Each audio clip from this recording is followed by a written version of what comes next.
All right, thank you very much, members of the board, members of the public. Thank you all for your attendance on this very important issue. In June of this year, the board authorized a rate study and selected Raftellus Financial Consultants to produce that rate study. We have a representative of Raftellus, Mr. Steve Gagnon, who is right here with his hand raised. So if there's any questions on the study in particular, he is here to answer them. It is about an 82-page study that is in the board packet and available out front here. And the rate study is designed to meet the goals that the board has in your strategic plan. And the board has 7 goals. Our strategic plan is on the website, and also our 7 strategic goals are on the back wall there. And one of the main goals of the strategic plan is to be financially responsible. And that is what this rate adjustment is referring to mostly regarding in the strategic plan. And the board does have a goal to have a very financially healthy district, and has a goal of achieving a AAA rating. Now, a AAA rating is the highest rating that a rating agency can give a agency such as Mesa Water, and we have at this time a AAA rating. And through that, we were able to do some financial moves this year that are going to be saving the district some money going forward. The first thing we did this year was to refinance our existing debt, and because of the AAA rating that we have, we were able to refinance that at a very low 1.6% interest rate. And all of that debt is going to be paid off in 10 years, so our last debt payment is going to be in 2027, and after that we'll be debt-free. The board has also established a pension stabilization trust fund and other post-employment benefit trust. In effect, Mesa Water District has no unfunded pension liabilities right now. So that is something not a lot of districts can say. And those two things, refinancing our debt and having the pension trust fund, is going to be saving the district $8.9 million going forward in the next several years. And to achieve the board's financial goals of a healthy, financially healthy district, you've set a number of benchmarks for us to reach: cash on hand, days cash ratio, and debt coverage. The toughest one of those to meet is the days cash ratio. And so I'll talk a little bit about that going forward.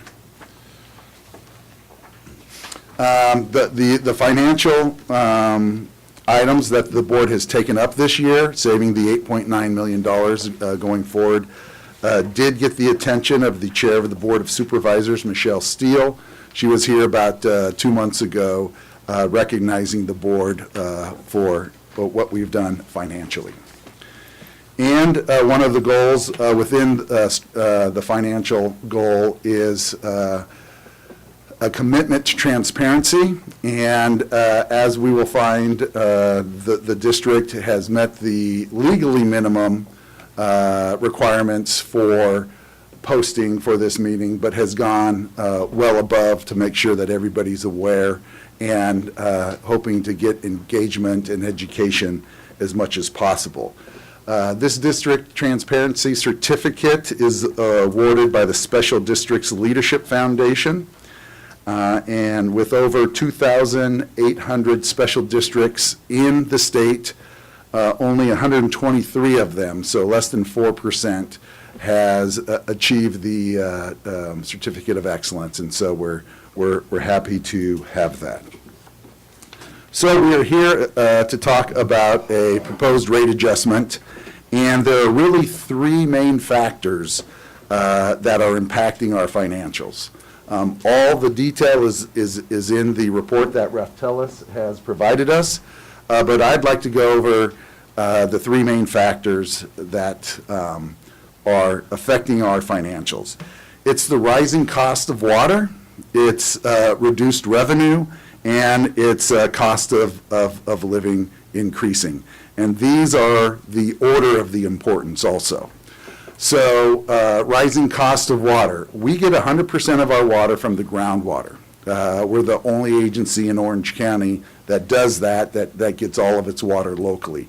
It's high quality water, and it's the least expensive water available to anyone in Orange County. So that is good. However, what a lot of people don't understand is that we have to pay to get that water. So that is a cost to us. We don't get it free. There is a county-wide agency called the Orange County Water District that manages the basin that most of Orange County pumps out of, and they are wholly funded through what you might call a pump tax, but what we call it is the replenishment assessment, or the RA. So that's kind of a pump tax, and our cost of water is 30% of the district's budget. So that is by far our largest cost. And over the last 3 years, the cost that we pay to this agency has gone up 51%. And that is since the last time you guys, set rates. So it's gone up a lot faster than projected, certainly. And then Orange County Water District is projecting increases of 40% over the next 5 years. So cumulatively, when you add those up and compound them, it's a more than doubling of our largest cost. That's a bill that comes to us that we have to pay if we're going to have the water to provide to our public. So that is our largest cost of water, our largest financial impact on our budgets going forward. The second largest impact is reduced revenue. We are projecting that we're going to be delivering 10% less water, and that means we are going to be receiving 10% less revenue. So, that is the second largest impact to us. And then if you combine everything else together, we're projecting 2 to 3% for cost of living type increases on the equipment, on materials, labor, chemicals, electricity, services that we purchase. All those things, as everybody knows, things continually creep up a little bit. But that is the smallest amount. I would like to spend the next couple of slides on this first one because it's so impactful, and that is the rising cost of water, or the pump tax that we pay, called the replenishment assessment. So here are the actual numbers of the replenishment assessment for the last 3 years and for the next 5 years. So that middle column, you'll see that in 2015, the replenishment assessment that we paid for every acre foot of water was $294. And in 5 years from now, it is projected to be more than double that at $625. So that's a large increase. Also, recycled water in this year was increased 54%. And that is something that wasn't budgeted, so we're paying that cost, but we have, if we want to recoup that cost, that needs to be passed on to the recycled water users. So these are these forecasted numbers are not Mesa Water's forecasted numbers. Those are the numbers forecasted by the agency that we pay this amount to. And this is just graphically showing the increase. It's the same information, just shown as a bar chart for the increased costs going forward. So next year, compared to this year, those three factors, the increase in the pump tax, the reduced water deliveries, and the increase in cost of living means that we will have an additional $2.4 million that Mesa Water is going to be paying out. This next graph kind of shows the magnitude of each one of those three. So this is the combined total of the increase that we're seeing, or the financial stress that we're seeing on our district. The largest component, which is in green, is the increase in the pumping tax, the amount of water we pay for every acre foot that we pump out of the ground.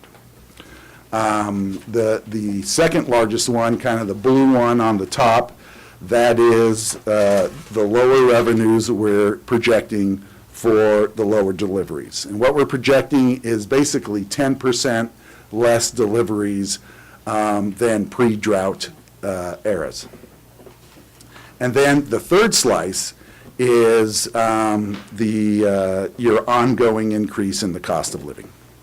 So so what we're asking, or what's being proposed, is a 5% overall increase for the next 5 years. About 4.1 of that 5%, 4.1% is the increase in the replenishment assessment.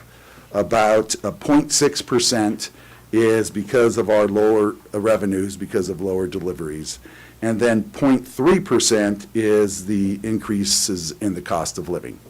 So if we were selling the same amount and the replenishment assessment wasn't going up, we would be here asking for 0.3% a year for the next 5 years. But these other realities are in front of us right now.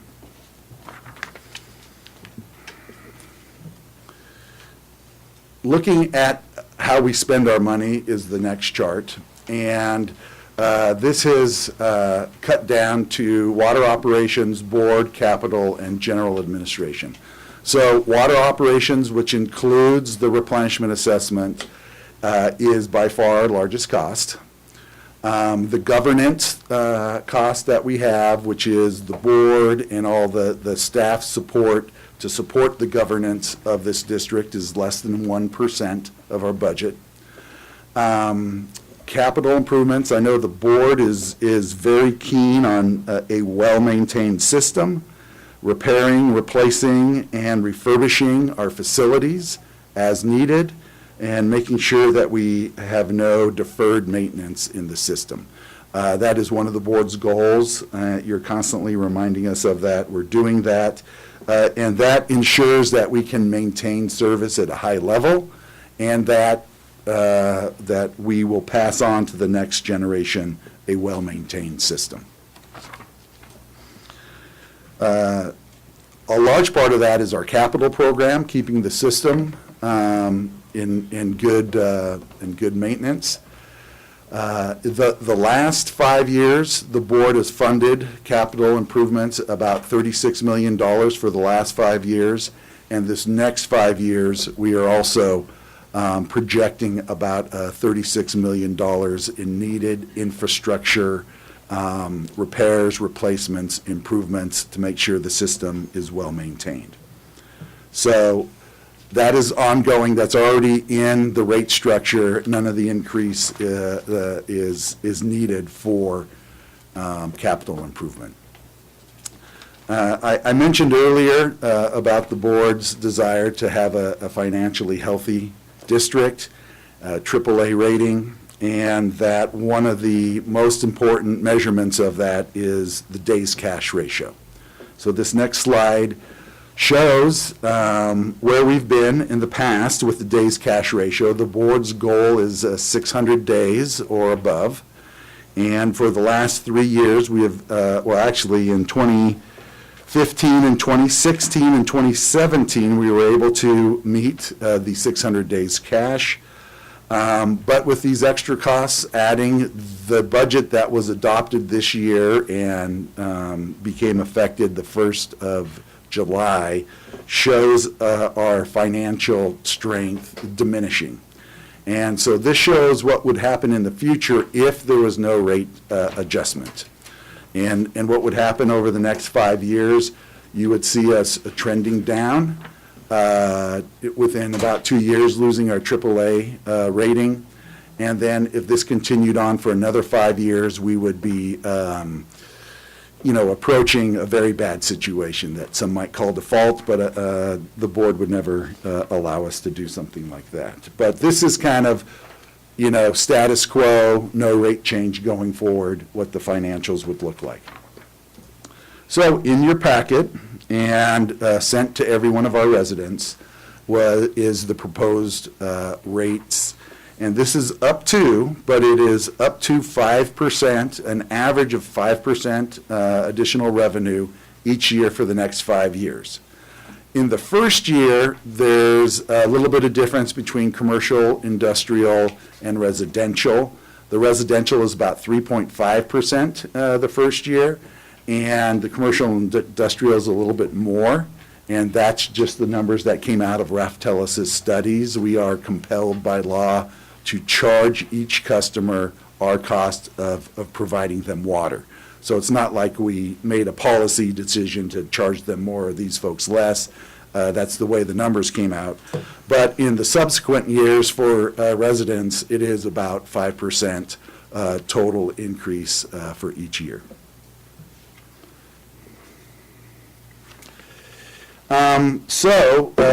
I've talked about the cost stressors and the financial stress on the district.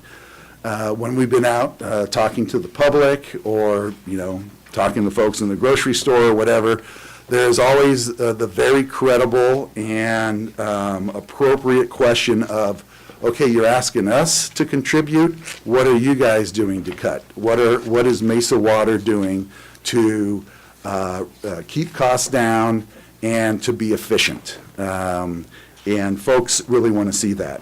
So, there are a number of things that the district has done and is proposing to do this year. But overall, I've got another graph that shows that, within the water industry, we are very efficient. I've mentioned this year we did the refinancing of the debt and the pension trust, which is saving us $8.9 million going forward. We're also engaged in automating our well sites, and that is going to make the operations more efficient. We'll be spending less on energy, and the automated well sites are going to require less labor to operate. I'll be presenting to the board in a couple of meetings a plan to reduce staff by 3 positions. In the past, we have had up to 72 positions. The district is down now to 57 positions. So this proposal to reduce 3 more positions means that we will lose an additional 5% of staff and also the cost regarding that. So those are some specific things, but there are tens, if not hundreds of things that we are constantly trying to do to be efficient. And this is a graph here, and this is not a graph that we generated, but this is from data from the state controller. And this shows how much each water district in Orange County spends per person to run the district. So this is the total outflow of money that each water district has, and converts that into a per capita cost. So by this measure, one could say that Mesa Water District is the most efficient water district in Orange County. You'll see that about the average spend per person for a water district is about $600 per person. Mesa Water District on the left, and actually on this graph the lower means the more efficient. Mesa Water District spends about $290 per person, as opposed to the average of $600, and you can see the high there is a little less than $1,400 per person. So in essence, these rates are bringing in $290 per person for us to fully operate the system and provide, clean, pure, pressurized water within every household and community. So this is, and it's not just those 3 main things I said. We're constantly working at improving our processes and making things more efficient. And so, this, I think people should feel good that at least we are focused on this and that we are doing fairly well. So, and then lastly, I talked about transparency. Not only have we done our regular transparency required notices, Mesa Water was on KOCI interviews 3 times in the radios. We had 21 spots a week, I believe, 15-second spots that were running, a whole social media campaign, newspaper ads, bill stuffers, and banners and other things. And they all said, please come join us November 9th. So I'm hoping that our good attendance here is in somewhat a result of that and getting that visible, and then neighbors talking to neighbors, and then people show up. So total media campaign impressions, about 845,000. And here are the specific stats on the radio, newspaper, and the social media. So that is kind of a very high-level look at our financial situation going forward, the 3 main drivers of the rate increase, and an acknowledgement that there's one really big driver, which is the bill we pay for our water. So at this time, if the board wants to ask myself or Mr. Gagnon any questions on the presentation or the rate study, we'd be available. Thank you very much, Mr. Shoenberger. Any comments from the board? Director Fissler. Thank you so much, Paul. I think one of the key slides you showed was the being the most efficient water district in Orange County. I've seen this slide before in the 7 years I've been here. We've been a leader for many years as the most efficient. This isn't just last year. Correct. This is probably 5 or 6 years in a row we've led all Orange County water districts as far as efficiency. Yes. Okay, I just want to make that clear. Thank you. Other comments from the board? Thank Hearing you. none. Thank you, Mr. Shoenberger. Thank you, Mr. Gagnon. All right.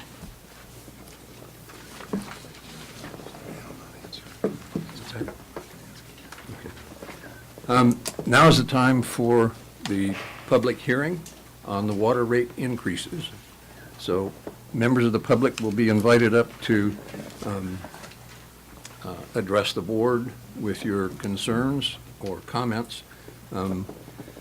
This is the time and the place for the public hearing for the purpose of receiving comments on proposed revisions to the designated Mesa Water District water rates.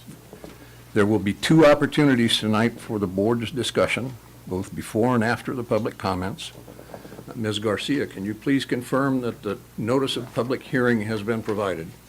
Yes, Mr. President. Notice of the public hearing was mailed to all our customers at least 45 days prior to today's date in compliance with state law and Mesa Water's adopted policy. The notice was posted at Mesa Water's district office, at our website, the U.S. Post Office on Adam, Costa Mesa City Hall on September 25th. A paid and detailed public hearing notice was published in the Daily Pilot on October 26th and November 2nd. Additionally, Mesa Water ran a 3-month public outreach campaign to inform the ratepayers about the proposed water rate adjustments and the November 9th hearing.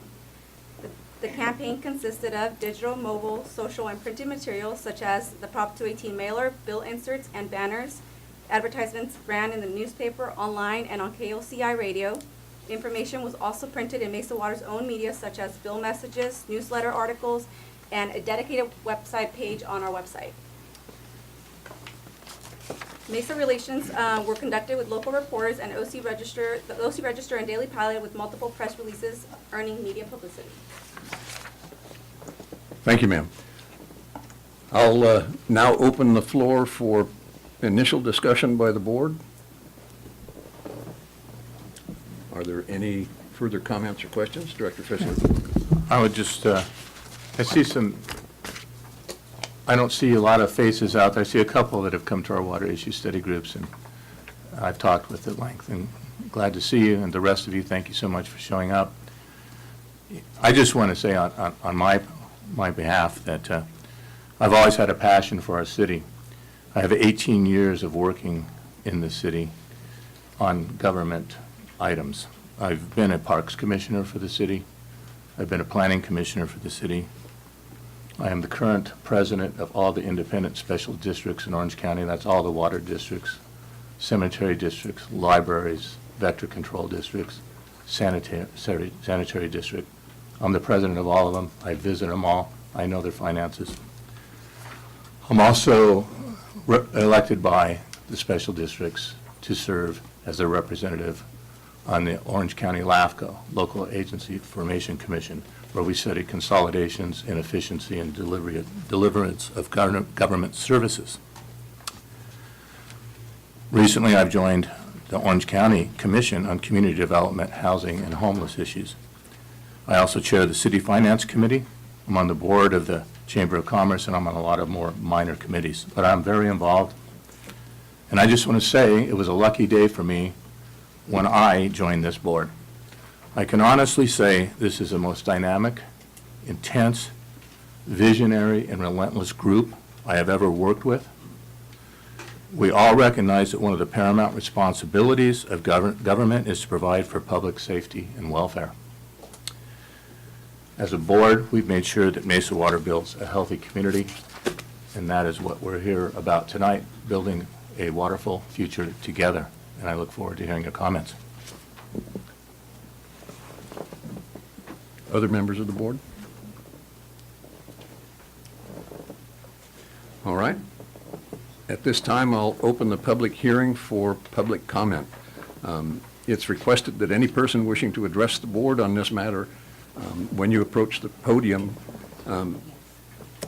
please state your name and address for the record and make your comments. I'm going to call the names of the folks that filled out the speaker cards and ask, do we have any additional speaker cards? Thank you. So the other statement I need to make is if you're presenting a protest to the proposed water rates, please state so for the record, but please also note that protests against the proposed water rate changes must be submitted in writing to be counted as formal. For the sake of time, your comments may be limited to 5 minutes each. This is our normal procedure. I don't think we have too many people to shorten that any further, but if it gets running a little too late, we'll have to consider that. So I'd like now to ask Dan Goldman to come forward. Dan Goldman, 2324 College Drive. I've been living in Costa Mesa for the last 42 years. And I usually read the paper, so I know a little bit what's going on.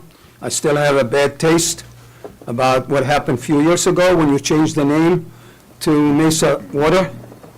To me, it was wasteful money.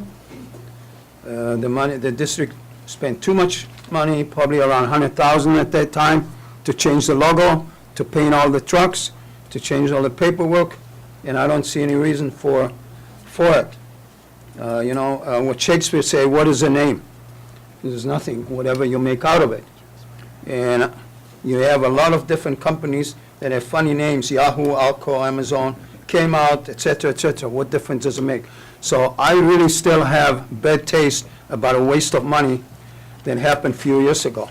And so I kind of have a bad feeling about the management, even it may have changed since then.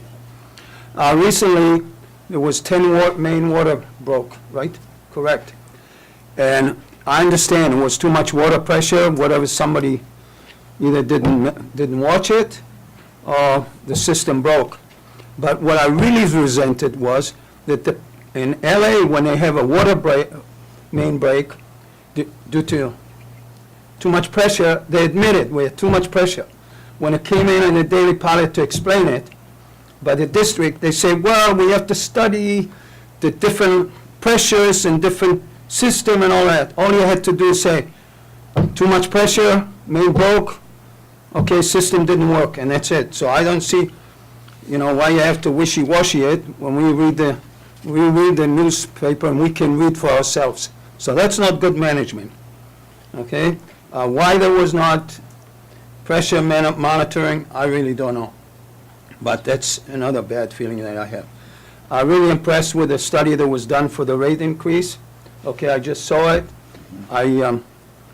You just gave it to me. I didn't have time to read all of it, but you got a case there. However, I also saw that you tried to be efficient in human resource here. You reduce it by 3 people.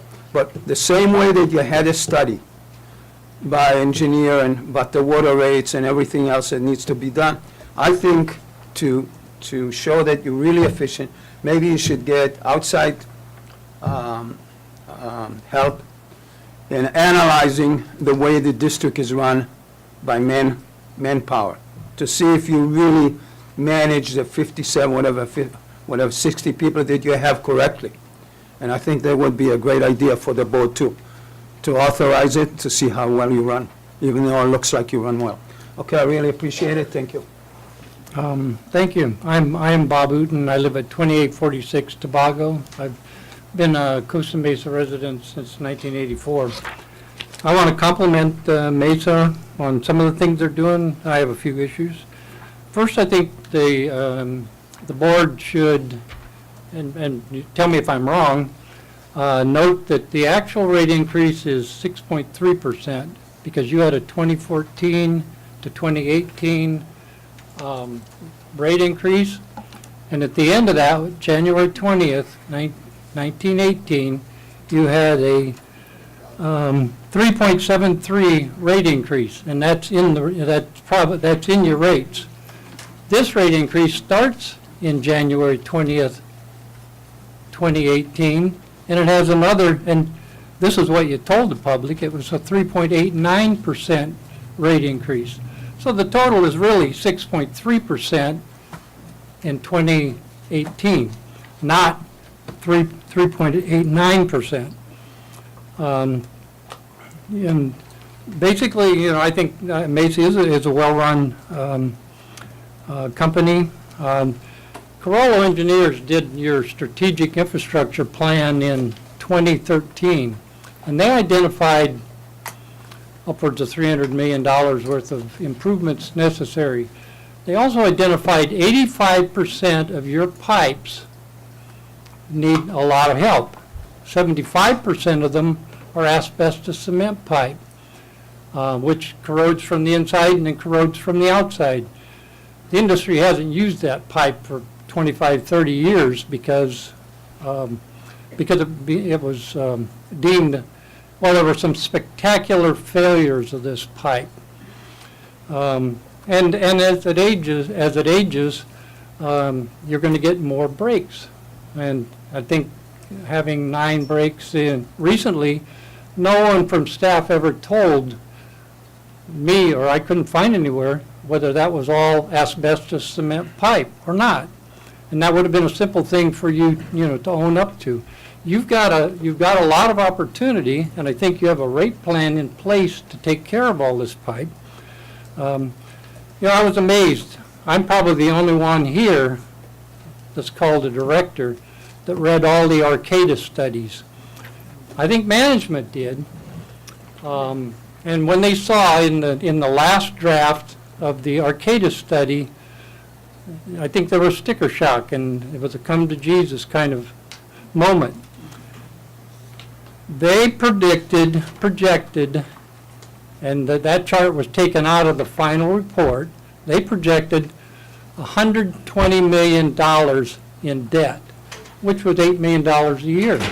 Somehow that got lost in the report, and I think it was I think you've moved on from that, because that was in April, or in June. That was June 11th. The actual report, if you want to read the Arcadis draft report that I'm referring to, that was June 11th of this past 2016, Paul? Probably that's when we were going through all that stuff. So Then what happened was, the Ralph Kellis report was done. And I've read that report several times, and I want to compliment staff on having a 10-year window and you're going to pay off all your debt.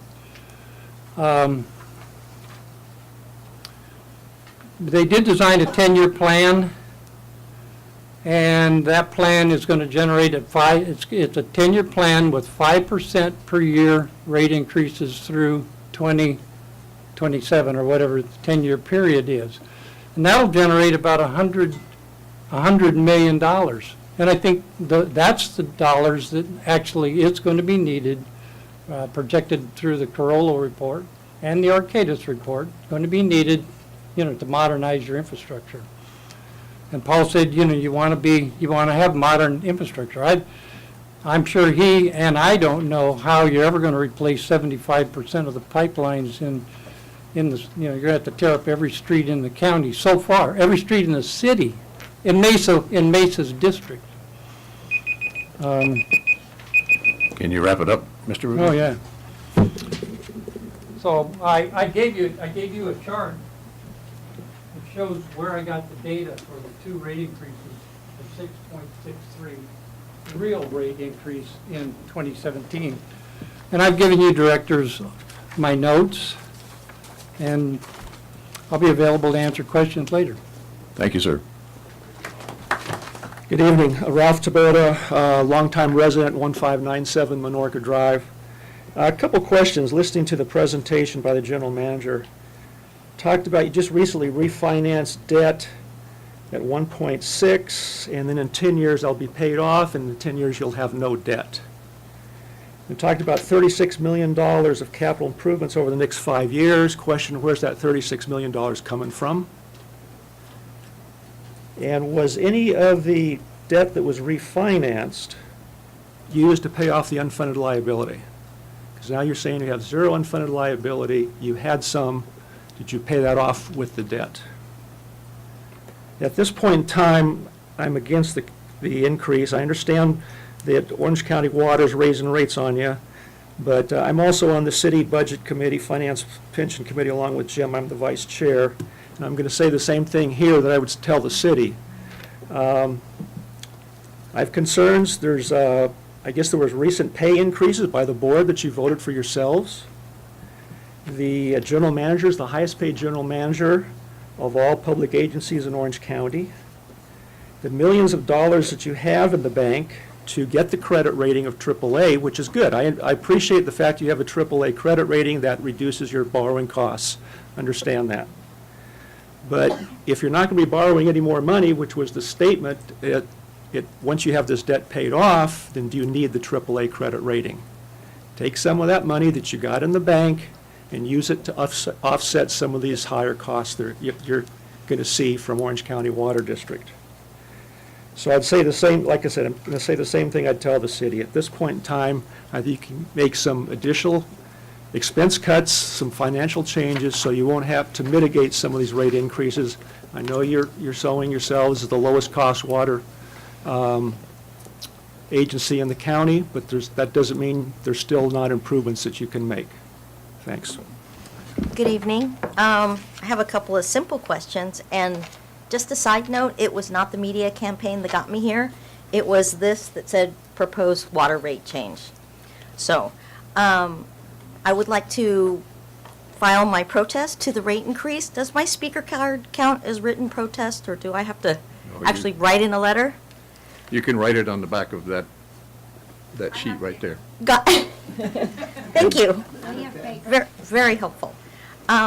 First of all, in the water rate proposed adjustments, here, I went back and looked at your resolution 1439, and it shows that there is the rate increase from 1/1/2017 to 1/1/2018. It goes from 362 to 373. That's already agreed upon. In this, you propose another rate increase on 1/1/2018, and it goes from the 373 to 386. So not only are we getting two increases in 1 year, we're actually getting two increases in 1 day. That's pretty That's pretty bold. Also, what I noticed when looking at this in the notice that I received under recycled water, it shows the adopted rate change is $1.90. Actually, on Resolution 1439, the recycled water is $1.98. So this notice contains an error, and if it does contain an error and was given out, does that mean you have to give us more notice? Thank you.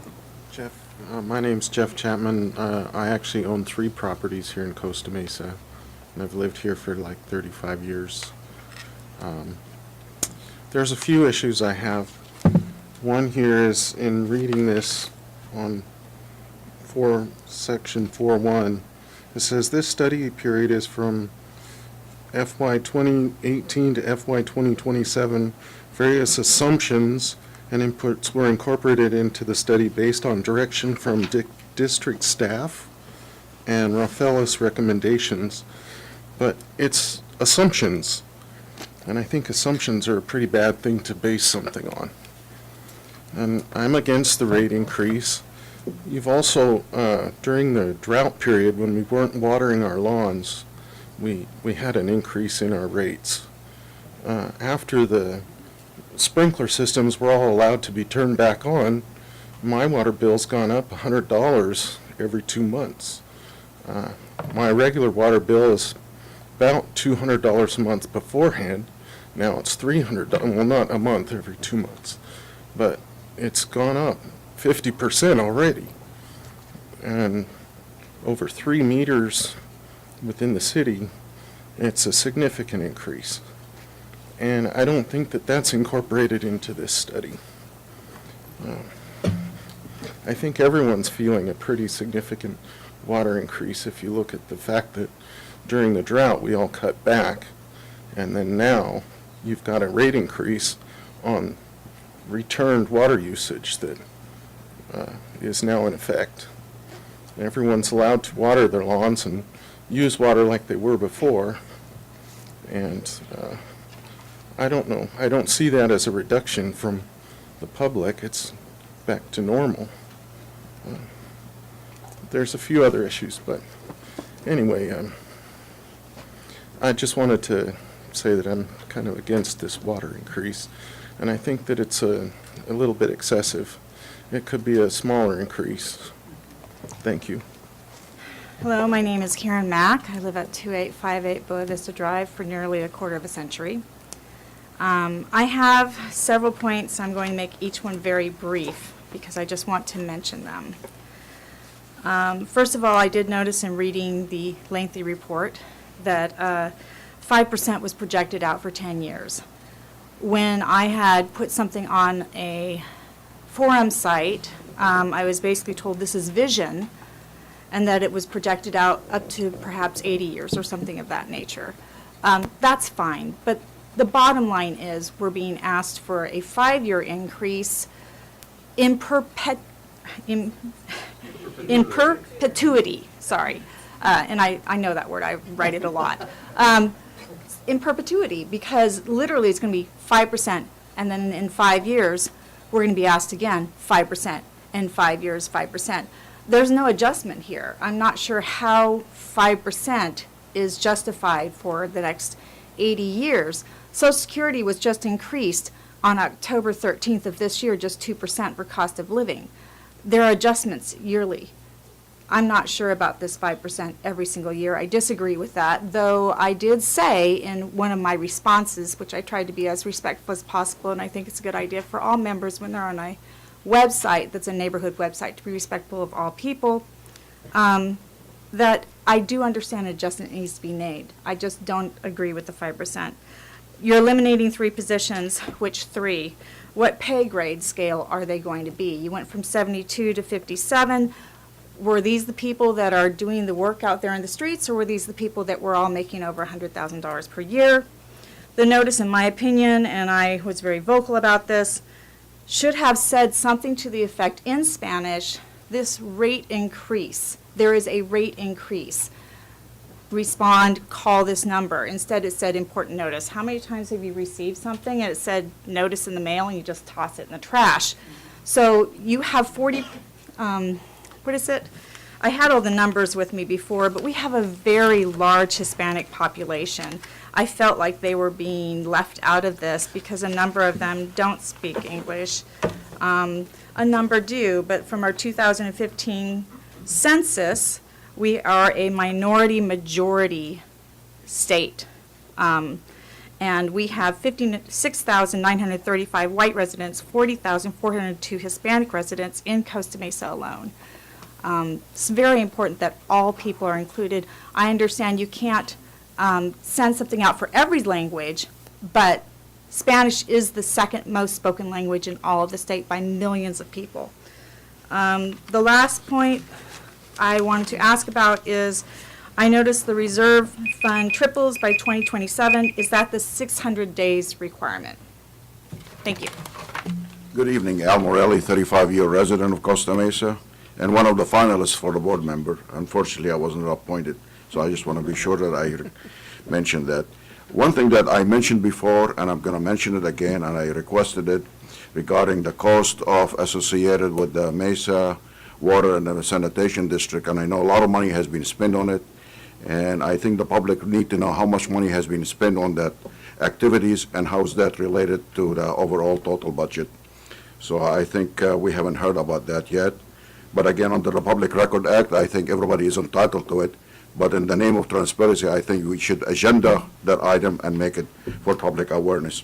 One thing that I want to emphasize from the previous speaker, I think you have some legality under the state law for the posting. I think you posted your rate for recycled water is 1.9, but I think in literature it's 1.98. So I think the posting isn't correct, and I think you reposted under the state law. Another item that I particularly interested in is when I looked at the budget, and I noticed that between the public affair and the external affair, 8.9 and 5.6, that's almost $1.5 million based on lobbying and external affair, and your engineering is only 6.9. So it's half of the engineering costs you less than what actually costs you for what you call it outreach and public relation. And I think understand that your cost of pumping the water from the ground, you have to pay the Orange County Water District. I understand that part. But you have a strong lobbyist. You're spending $1.5 million on lobbying effort. I haven't seen any effort on your part lobbying the Orange County Water District, and put them online. Tell them that they have been gouging the citizens of Costa Mesa and the county at large, and you should put the name on public and saying they have raised the rate 70%, 80%. You have the lobbying power behind it, and I think you should make it public. Last but not least, I believe that General Manager here indicated that he reduced the 3 positions, and I want to quote the previous speaker. What's the total dollar for the 3 positions? Have they been vacant for a while? And if they have been vacant, that means you don't need them. So pretty much you could eliminate them. The question is how we want to move forward with that.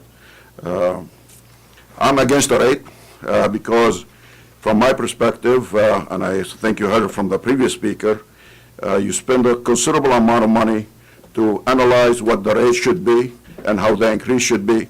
But I think it should be mutual effort on both sides of the fence, is to find out, hire an outside expert or consultant to find out what we could do to reduce the rate.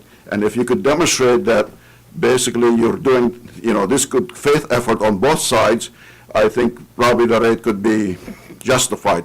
But I think you haven't demonstrated that from my perspective. I'm not saying that the rate is not justified. I'm saying you haven't demonstrated on your part is that you're looking from both sides of the fence. Last but not least, I thank you for your time. Good evening, Mr. Chairman, members of the board. My name is Wendy Lease. I've lived here for 45 years, so I've been paying for water for myself and my 5 kids for a long time. It's good water, too, but I hope we're not here for your entertainment tonight. I appreciate all the residents who have taken the time to come out. I wish that you would broadcast these and put it on live feed like the city does. It's very helpful to be able to keep up with what's going on. I hope that you'll do some careful soul searching tonight, listening to us who come down here as just residents who are concerned about a rate increase. I just left my job. I work at a hospital. I teach kids. I also work at juvenile hall. I've worked there for 10 years for $100 a day, and I haven't gotten a raise from the Orange County Department of Education. I'm not complaining because I really love what I do, but I find it troubling that every time you go to a meeting, you are making $240 for each meeting. And I did the public records search, and you call, I think it might be a conflict of interest to go to a Cal D-Cell meeting and get paid for that. You got paid for the Environmental Nature Center event. I mean, everybody, these are things that you do, we all do as a community, not expecting to get paid.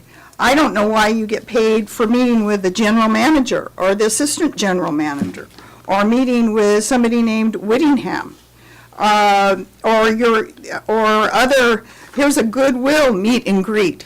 So before asking us to pay more money, I think you need to tighten your belt on your expenses. The Register did a story a while back, August of this year. 2.5 years later, the Board of Directors adopted updated guidelines on November 16, 2015, increasing the amount from $30 to $80 per person, excluding taxes and gratuities, for in-town meals. The biggest spender was manager Paul Shoenberger with more than $30,000 during those 2 years. Charged for $45,500 for in-town meals and at least $36,000 at hotels and $21,000 for airfare. And a lot of us in Costa Mesa, we've lived here a long time. We're seniors. I don't have the Prop 13 tax. I got to pay them next month for property taxes. So I think it behooves you to really have a mindset of thrift. That we live in Costa Mesa. We're middle-class people. And I haven't gone into the total analysis of the rate increase. I'm talking about what you can do to save money and cut the budget. Last thing I just want to say is it's a little confusing. You have to read the fine print, but I did write out my opposition by hand tonight, and I do want to turn that in, but it has to, your rules say it has to be turned in by the end of this public hearing. So if anybody is opposed, just take a piece of scrap paper, has to have your address, and to Denise Garcia, otherwise it won't count. But stop giving Paul Shoenberger $20,000 bonuses. That would be a start. Thank you. Good evening. Nice to meet you, Ms. Di Pasquale. It's a mouthful. I don't know how to pronounce French, but anyway, I'm Robin Leffler. Oh, okay. See, and I don't even know that. So there's a few things I don't know. But my husband and I live at 3000 Ceylon Road, Costa Mesa, and these are our thoughts. First, I'm going to throw in some things that aren't on the written letters. But at the City Council, public comments are part of the public hearing. They're included, whether they're submitted in writing or not, and that would be nice if that were the case here as well. So, dear Board of Directors, we strongly protest you raising the water rates. We understand that supply costs may have gone up, but there is a lot of fat that should be trimmed at Mesa Water before you pass only the minimum of necessary costs on to the ratepayers. We also protest that you voted yourselves a generous pay raise at the same time. It's inappropriate and insulting to raise your own pay while you're asking ratepayers to dig deeper into your pockets. We're going to feel a pinch, and you're going to get a financial boost, even if the amount of your raise is small compared to the Mesa Water overall budget. It's a nice addition to your monthly household budgets. And while yours get fatter, our monthly budgets get tighter. At this time, you should tighten your belts to help out, not pad your wallets. even if it only helps a little. And then go on to please trim all the fat out of your operations here that you can, and negotiate for a better price with whatever agencies contribute to this rate raise. And please drop your per diem raise as a gesture of support for your ratepayers. And also, I would like to ask the GM to take a voluntary pay raise. Congratulations, you're the highest paid GM of an agency like this in Orange County. But it would be a nice gesture if you rolled back your rate raise, and I don't think that you're going to feel the pinch of the water rate raise quite as much as some of the rest of us. Also, don't assume, I don't just have complaints, I have some suggestions. Don't assume that OCWD rates are non-negotiable. I'm not sure, but I think that one of you might be on the board of OCWD, and I don't know if that's a conflict, but if so, did you vote on these rate raises for them to pass along to you? If OCWD is going to charge Mesa Water more, and Mesa Water is going to charge us, then could you please send your $1.5 million lobbyist and maybe some of your best negotiators over to OCWD and see what they can do, lean on them a little bit and see how much they're willing to give up. Because I'm sure that both agencies have a little fat. And thank you very much. And who should I give these to? To Denise. Okay, thank you.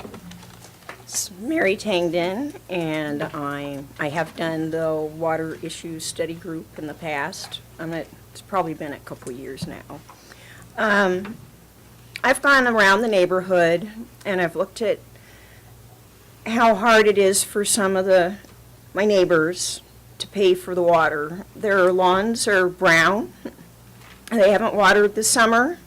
So not everybody is rolling in money.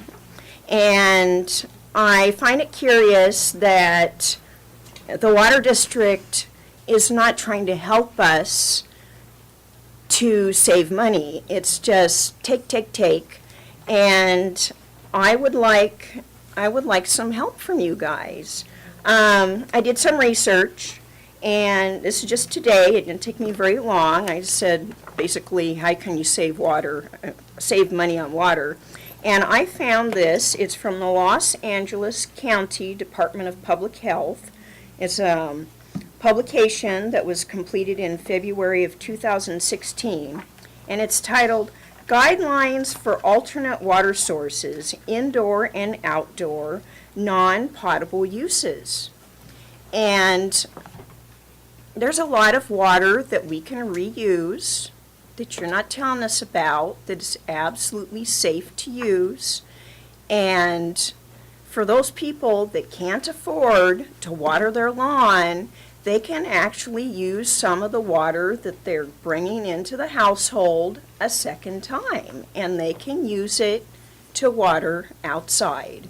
And it's perfectly okay according to the Los Angeles County Department of Public Health.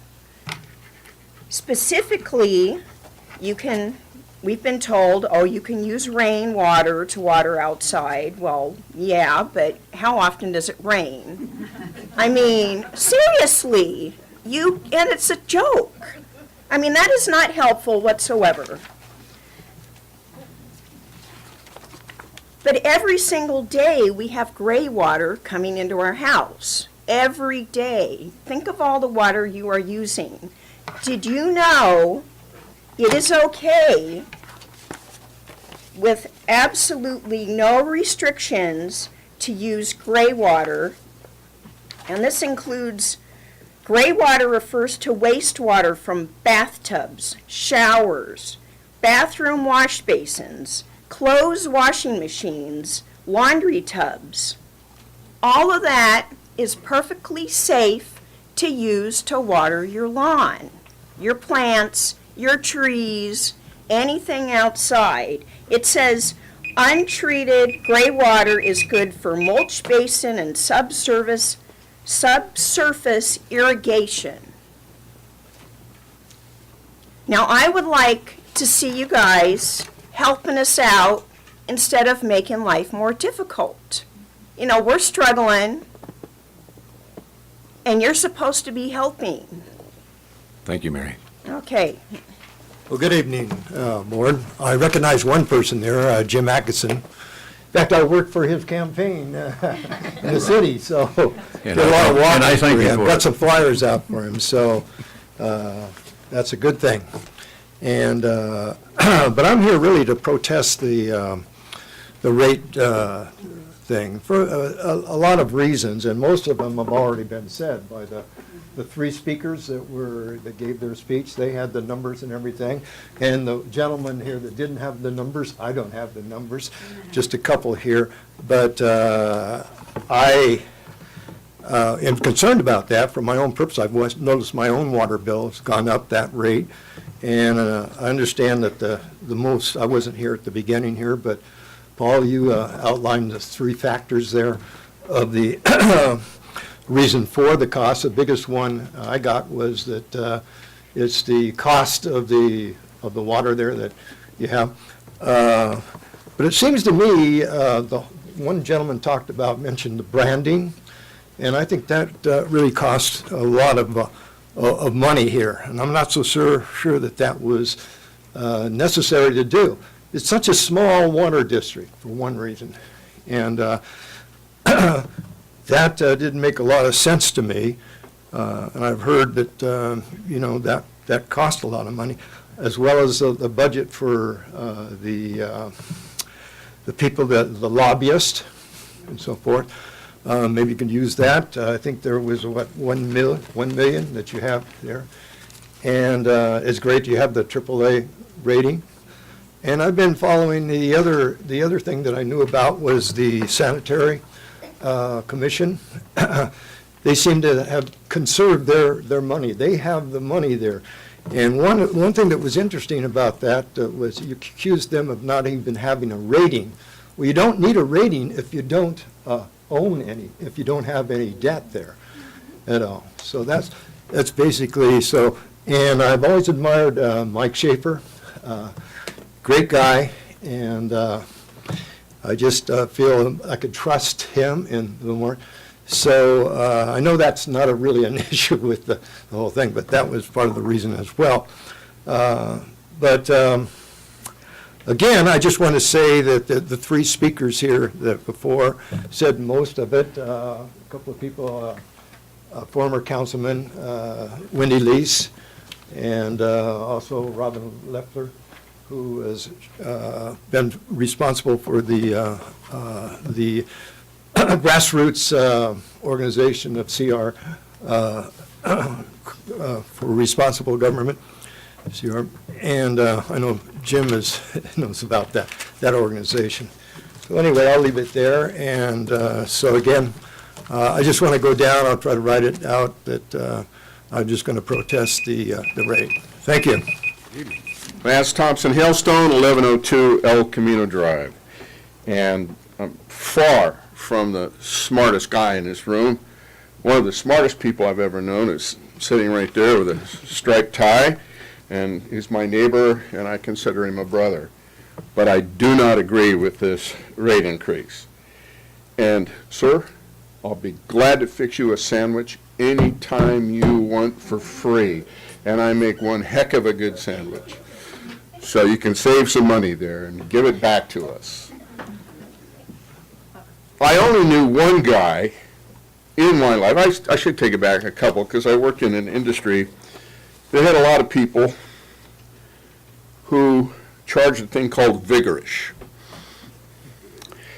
And it seems to me this compounding, this 5% annually, comes up to 27.6%. That's my smart wife who figured that out. And I remembered guys, Vinny particularly, who charged that on a daily basis. But he only loaned maybe $50,000 at the very most. But what we're talking about here are millions and millions of dollars. And I understand we have to have our infrastructure updated. But I keep remembering all these wonderful accolades that Costa Mesa got for saving water. We cut back. I followed the rules from the saying from Marin County, if it's yellow, let it mellow. If it's brown, well, there's another part of that. Now, that caused me to have to replace 2 toilets who were stained by the yellow part. That wasn't a savings, but I did get water-saving toilets out of it. But, you know, you give us the pat on the back, and it seems like the hand goes down to the pocketbook.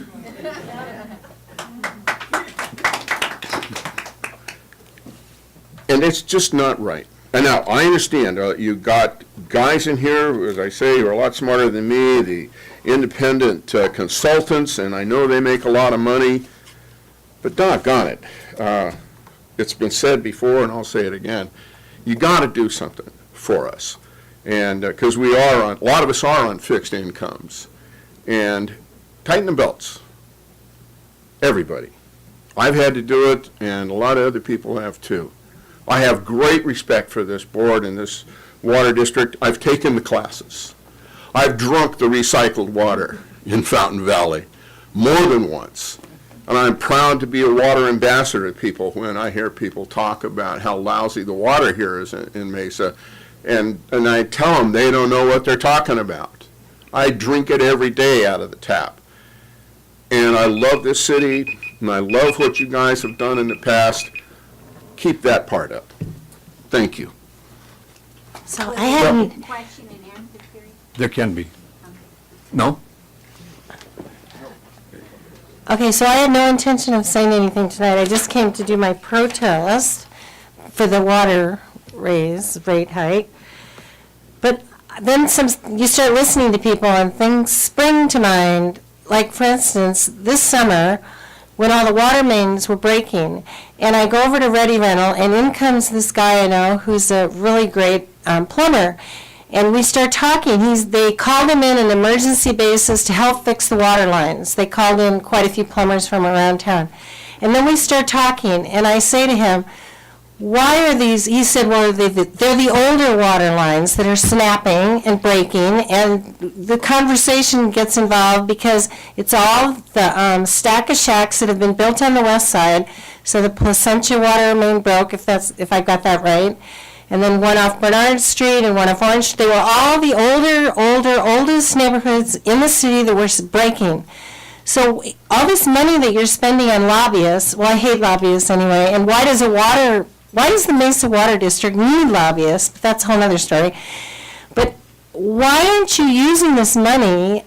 We don't need to have a raise hike. Just fix some of the problems ahead of time. Stop flying all over the state. We don't need lobbyists. Water, who doesn't love water? You don't have to market water. We love it. So there's no need for all this extra hoopla and, branding, and we love water. Just do the right thing. And people are saying, tighten your belts. I don't think you have a belt on at all. I think you're out of control spending, in my opinion.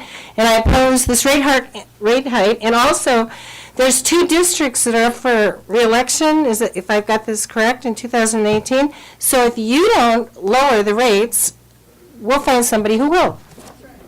Good evening, Board. Good evening. First time in front of this body. Usually I tend to speak in front of City Council or Planning Commission. This town is in upheaval. And from sitting here and listening to the individual ahead, as Ann Parker mentioned, I think you guys are without a belt. As you can see, I just showed up from work. I'm a general contractor. I build. I tighten my belt as much as I can for myself and for my clients. Costa Mesa's got great water. I love drinking it. But on the way home, I'm going to stop at Smart and Final and get some bottled water for my wife because she refuses to drink it. That's my problem. That's my cost that I've got to tighten my belt so I can buy that for her. But it really irks me because the city is putting in medians all over town to save water. Yet we're getting a rate increase. So they're taking our money for the medians to build those, and then you guys want more money for pumping water. And this past winter, when we did have the water restrictions, and I walk my dogs, and it's approximately 10 o'clock at night, the sprinklers are going off at the park. I don't recall what park it is, but it's whatever you got your underground water storage right off of 23rd Street. Full blast. And, pardon me, and guess what? Half of them were watering the parking lot. They weren't even watering the grass. Who's in charge of that? I don't wash my cars. I take them to a car wash because I try to save water. This is a beautiful building. This is a beautiful parking lot. You guys have every right to have good equipment, good talent, but not on my paybook. I pay myself. I have my own pension plan. I don't ask anybody for anything. If I can't afford it, I'm not getting it. Apparently, some of the individuals here are making more money than I am. With all due respect, they're entitled to it, I guess. They've worked for it, they've earned it, but it's my checkbook that's paying for it. So I'm here to oppose the rate increase, ask you guys to please tighten your belt. If you can't find one, I'll be more than happy to buy each one of you guys one. And let's do things the right way. City Hall isn't doing it right. Let's find one body in this town that we can be proud of for doing something right. Please. Thank you.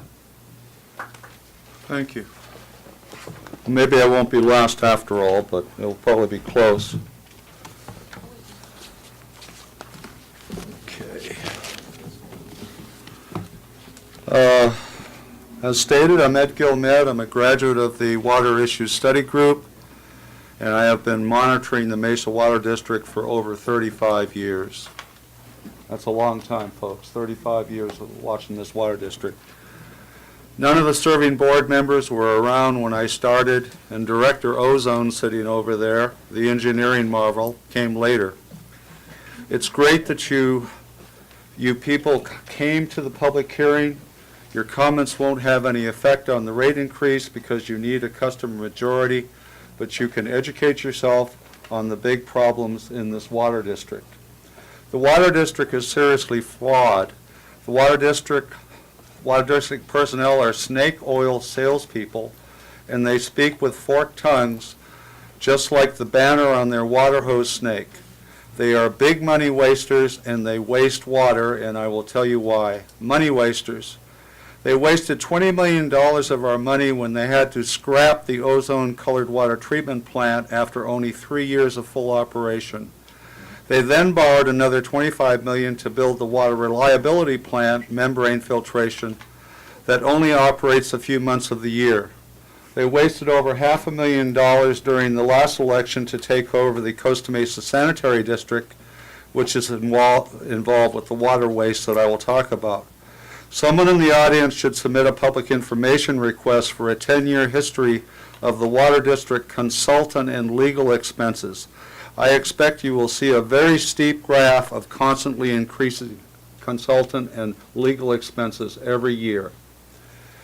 Now we have another 5-year rate increase to pay for their excesses, and you can't do anything about it except complain. The information in my talk tonight has been presented at a Costa Mesa City Council meeting with no results, but I did get to complain about the water district. Take-home message, Mesa Water equals money wasters. Water wasters. The water district reliability plant dumps 175,000 gallons of useful colored water into the sewer system on a daily basis when in full operation. Just think about how this amount of water could be used to bring the plants in Fairview, Talbert, and Tewinkle Parks green again. It would provide a tremendous improvement to landscape irrigation. The water district's spin on this is, well, the water is eventually recycled. There's a truth in that. But here's what happens. They dump it into the sewer. It goes into the Orange County Sanitation District, which pays about $700 an acre foot to clean up that water. Then that water goes to the Orange County Water District, and there's another $1,000 an acre foot for them to clean up the water and inject it into the groundwater. So Mesa Water, not only are they water wasters, they're also money wasters. Thank you. Hi, guys. I'm an advocate of sustainable water management. As you guys can see here, Mesa is one of the most efficient at providing water, and courtesy of the Howard Jarvis Taxpayer Association, which helped pass Prop 218, they're required by law to provide the service at which they can generate it. What that means is it's a highly subsidized resource, and therefore we're getting a really good deal. Studies have been done by Harvard University, including Robert Stavins, who is very well respected in this field, has shown that we have an inelastic demand for water. What that means is if the price increases on the margin, we're still going to consume a lot because we're dependent on it. I'm addicted to water myself. As you guys have acknowledged, we're going to need infrastructure improvements. I represent the future. I think I'm the youngest guy in this room. And the population will increase. If the population increases, we'll need to develop more. As we develop more, we'll have more impervious surfaces. Impervious surfaces make it difficult for the water to percolate down to the water table. The reason we have really cheap water is because we tap into aquifers. If we're not going to be able to replenish that at a sustainable rate, it's going to be troubleful and problematic for people like me, people who represent the future. And since we're interested in having a well-maintained system for the future generations, including quite possibly your guys' kids, I think it's only logical that we have sustainable rate increases. And there's plenty of data for this. I'd be happy to share it. Thank you. Did you say you were for the rate increase? I am for the rate increase. Thank you, sir.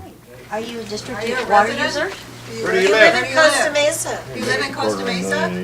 I live in Bona Park, but I strongly support. How much they pay you to come Go back I home. pay a lot more for my water, actually, and it's part of the Yorba Linda Water District. So that's Was Yorba Linda's water district purchased and now it's privately owned? Hi, I'm Penny Wiegand, and good evening to your board. As I was listening, I'm really concerned. I don't think I understand your organization. Am I right? This is the board, and these are the people that run the company? Is that correct? Yes. Is it not a conflict of interest? I'm concerned about the raise, too. I don't want the raise. But I also think it's the raise for yourselves really concerns me because I see that as a conflict of interest. A conflict of interest? Is that not a conflict of interest?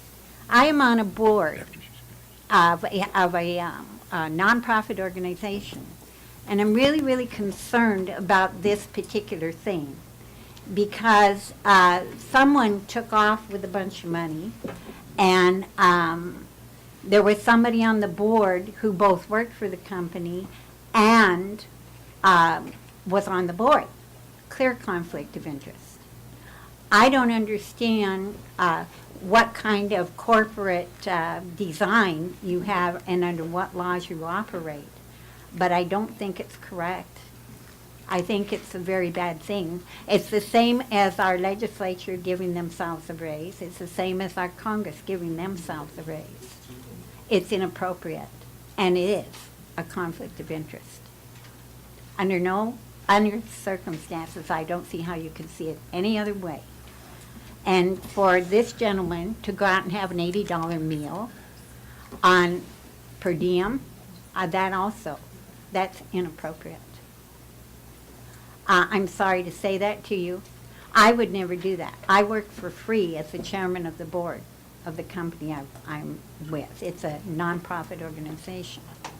And I think it's disgraceful on all of your parts. And this gentleman over here, I'm sorry.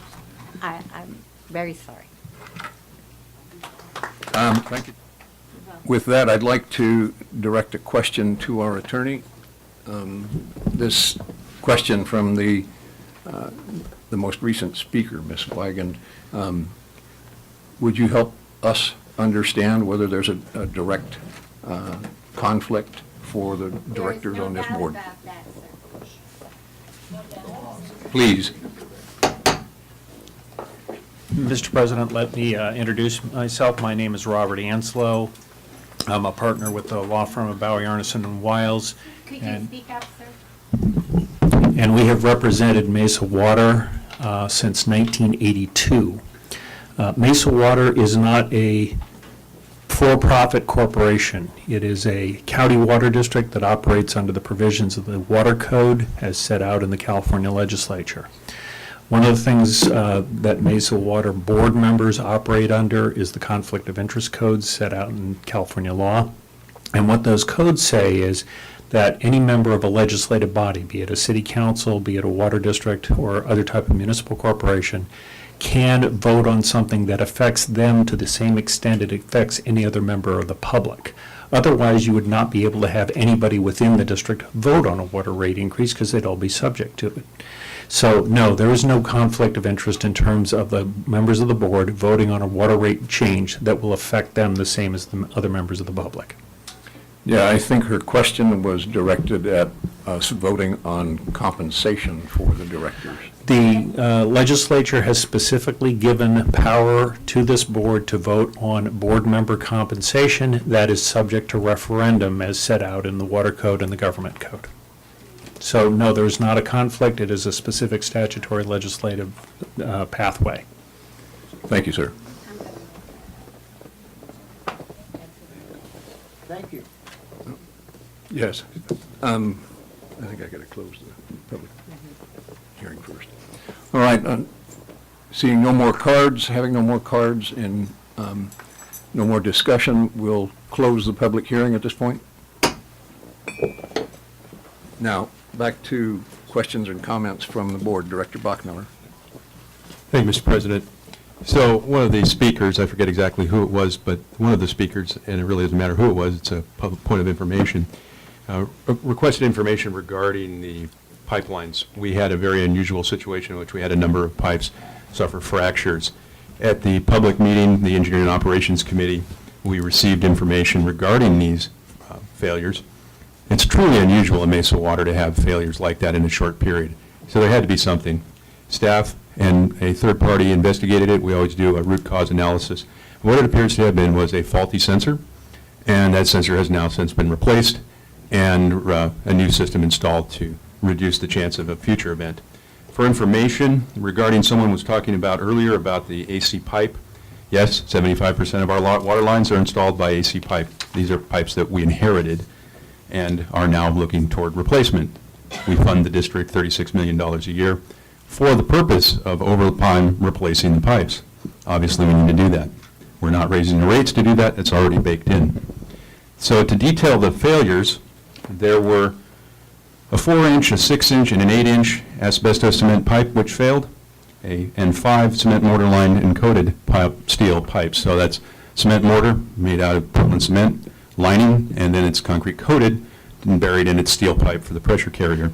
We had failures in 6, 12, and 14-inch in those.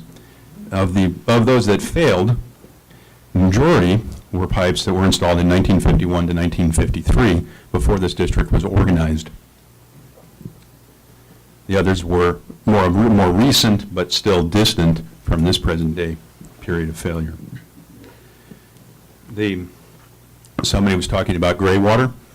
A code compliant shower head puts out between 1 and 1.5 gallons a minute.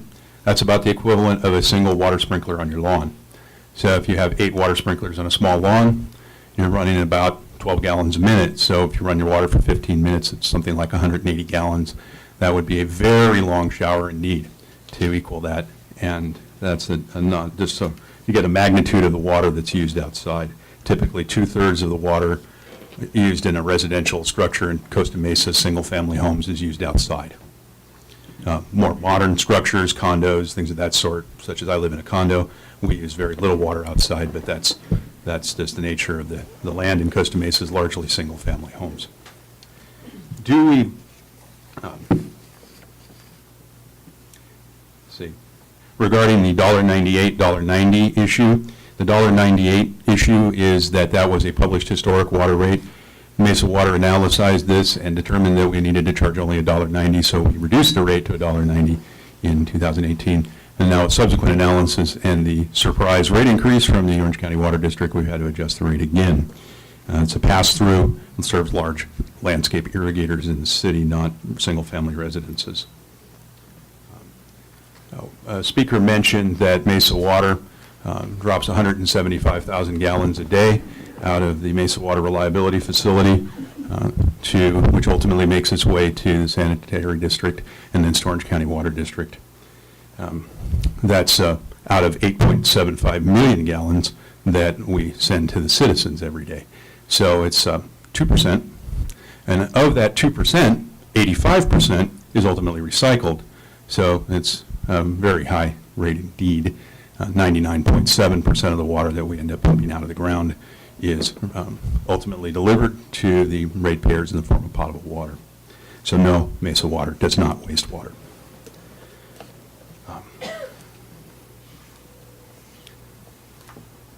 Thank you very much, Mr. President. Thank you. Director Pfister? I'm not sure that anyone understands how maybe the board here gets compensated. It's not like the city council. As I said, I'm president of all the independent special districts. I know how everyone gets compensated. If we don't get paid per meeting, we get no pay. We don't get something like, say, city council just gets paid a flat amount whether they show up or not. So state water code allows us 10 meetings per month. So if we don't turn in any meetings, we would not receive any compensation. It would be the only government agency that has a non-compensated board. Get to the mic. Okay.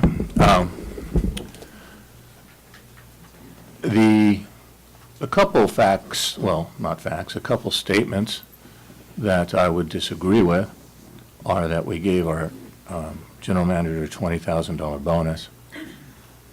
Yes, we did over 2 different years at $10,000, but to lump it together, they were for different years. They may have been paid in the same year because we have performance standards that have to be met for him to get that, and there was a little bit of delay before we would release that payment because we demand work for what we pay. Those are non-PERSable payments too, so it doesn't increase the pension liability. What was someone said we did a study 10 years out. Another person said we've identified $300 million worth of pipes. No, we've done studies like 77 years out, and we've identified $1 billion worth of pipes. We're a long-range vision board. We know that we will need around $1 billion in the next 77 years. We have built into our rate, if you can look on our website how your water bill is broken down, $1 of the water bill unit, say the 375, whatever it's going to go to, is for the capital improvements. And that spins off close to $10 million a year. So over 77 years, we will generate, just through what's already baked in the rate, $770 million of the $1 billion. So it's long-range planning, it's good, it's called vision, and I'm proud of that. And then, because I am a student of all the special districts and the president, I look at compensation. It's online. Someone said that our general manager was the highest paid general manager in all of Orange County, of anything. Absolutely false. He's not even in the top 10 pay in government officials in the city of Costa Mesa. The city, not the highest paid in the county. He's not in the top 10 in the city. And if you look what GMs make at the water districts, the 9 water districts, he's in position 4 or 5, depending on Transparent California or another source, putting him right in the middle of all the water districts as far as GM pay, not the highest. So I want to make that clear. I have some other comments later, but those were just some points I'd made notes on that I wanted to make clear for the audience. Thank you. Director Dwayne. Thanks very much. First of all, I'd like to say thanks for all the folks, nice folks for coming out and spending your time here this evening hearing about the water rate. I would encourage all of you to participate if you have not done so in our water issue study group. The budget process of the district doesn't start today or end today. It starts today and it goes on all year long. Every meeting that we make, every everything that we do at the district involves the budget and how to structure the rate so that it can support the services necessary to provide clean, potable water to you 24 hours a day, 365 days a year, every single day, whether good weather or bad weather, day and night, nonstop, without interruption. It's an extraordinarily important public service that's provided here. The responsibility is tremendous. We take it very seriously. There's been a number of questions asked tonight. I appreciate those questions, and I think that some of the folks deserve some answers, and I think some of the facts deserve to be corrected. The first one is, as Director Fissler said, the general manager here is the highest paid in the county, in the district, and however you want to phrase it, that is entirely false. As Director Fissler said, he's not even in the highest top 10 of the city of Costa Mesa paid government officials, nor in the county in the top, if you consider the executive offices, not even close to the top of the government officials. If you'd like the numbers, I'm happy to share them with you. If you look at the general managers of the water district, they're again not even close to the top. So it's important to correct the facts and state the facts where they are available. The second thing, there was a speaker, I can't remember, I believe Mr. Pasternak, sitting back there in the back of the audience, had referred to new property development in the city of Costa Mesa. I'm just going to ask the general manager to respond to this, but he referred to something as Melrose property tax, and that we wouldn't need to pay for improvements to the water lines because we would be receiving Melrose property tax. So, Mr. General Manager, and perhaps the attorney might weigh in, do we receive any type of property tax, sir? No, we don't. We don't receive any Melrose or actually any type of property tax. So the infrastructure that's supported and paid for all on the water rate, so we don't receive any property tax regardless of who pays it. That all goes to this city to help subsidize their operation. The board of directors made a decision many years ago, instead of us taking that property tax, we give it to the city so they could use it to repave, repair, and replace the streets. So thank you for that question. Teresa Drain, I believe, said that we were having 2 rate increases in one day. Is that true, sir? Are we going to have 2 rate increases in one day? We, the proposed rate increase is 5% over our currently proposed rate. So it's one rate increase? It'll be all in one rate increase. All in one rate increase. Okay, so we're just to make sure that we got that. Mr. Jeff Chapman, you said that your water bill had gone up over 100%. Mr. Chapman, with respect, sir, I'd suggest that you have a water leak and that you might want to call the Water District 631-1206 and speak to our man, Justin. He'd be happy to visit you at your property and go through your water fixtures to make sure you don't have a leak. And for those sitting in the audience, I think there was another lady, Mrs. Halperin, I believe, suggested that we should be helping to save some money. So I'd suggest to any of you who would like to offset the effects of the water increase, call the district, 631-1206, ask to speak with Justin. He's our guy. He's a water conservation specialist, and he'll come out and do an audit of your home and give you suggestions on how to reduce your water consumption so that you can more than offset the increase of the water rate itself and not cause your bill to increase at all. So there's a tool for you to use. 631-1200, I'm sorry. Robin Leffler suggested that we use our lobbyists to go to the Orange County Water District and lean on them to negotiate the replenishment assessment. Well, there's a law called Proposition 218, Mr. Anselo, correct me if I'm wrong here, but Prop 218 says that we can't charge different rates to different customers, and that type of backdoor dealing among government agencies is generally illegal. Yes, I am appropriately situated on both boards of directors and have represented you well. I have used every skill in my toolbox to mitigate or offset all of the rate increases at the Orange County Water District. Unfortunately, the same economics that applies here applies there, and the replenishment assessment was affected by conservation. The replenishment assessment, 40%, between 30 and 40% of the increase of the replenishment assessment was due to demand reduction alone. In addition to that, we spent since 2008 over $1 billion building the groundwater replenishment system. For that project, we recycle nearly all of the water that goes through the wastewater system of the County of Orange. So everything that goes down your sink or your toilet, we create 103 million gallons a day of clean drinking water that's served back to the public, returned to Mother Earth to recharge the water basin, and it has won every scientific and civil engineering award in the world. It is a remarkable project, and I would invite you all to visit over there as well. You can do it here as part of the Water Issue Study Group, or you could call the Water District or call me personally, and I'd be happy to host you. The reason, or I'm going to actually ask the general manager this, is there a reason to have a credit rating, sir? Yes, there is. It does help you with a much lower financing cost, but even if you're not going to be doing financing, it gives a level of, how much financial strength you want to have to be able to withstand some sort of outage, an earthquake, or, reduced costs during the drought. So other than borrowing money, it is also just a measure of how financially strong do you want to be. So the general manager is exactly correct, and someday we all live in an earthquake zone. Someday there's going to be an earthquake, and the pipes are going to break, and we're going to need access to capital markets. As Director Fisley correctly pointed out, there's over $1 billion worth of pipes in the street. We can't raise enough money from you folks to repair those in a hurry. You can consider the hurricanes that have gone recently through Puerto Rico and Houston. In both cases, both entities are having to access the capital markets to repair the public infrastructure to get it in place. One place, Puerto Rico, doesn't have a credit rating, and they're suffering miserably. 14% of that population is expected to leave the island and never return. That economy is decimated. You look at the city of Houston. Houston is recovering in kind and in a hurry. There's access to capital markets, and access to expertise that will rebuild that city in a hurry.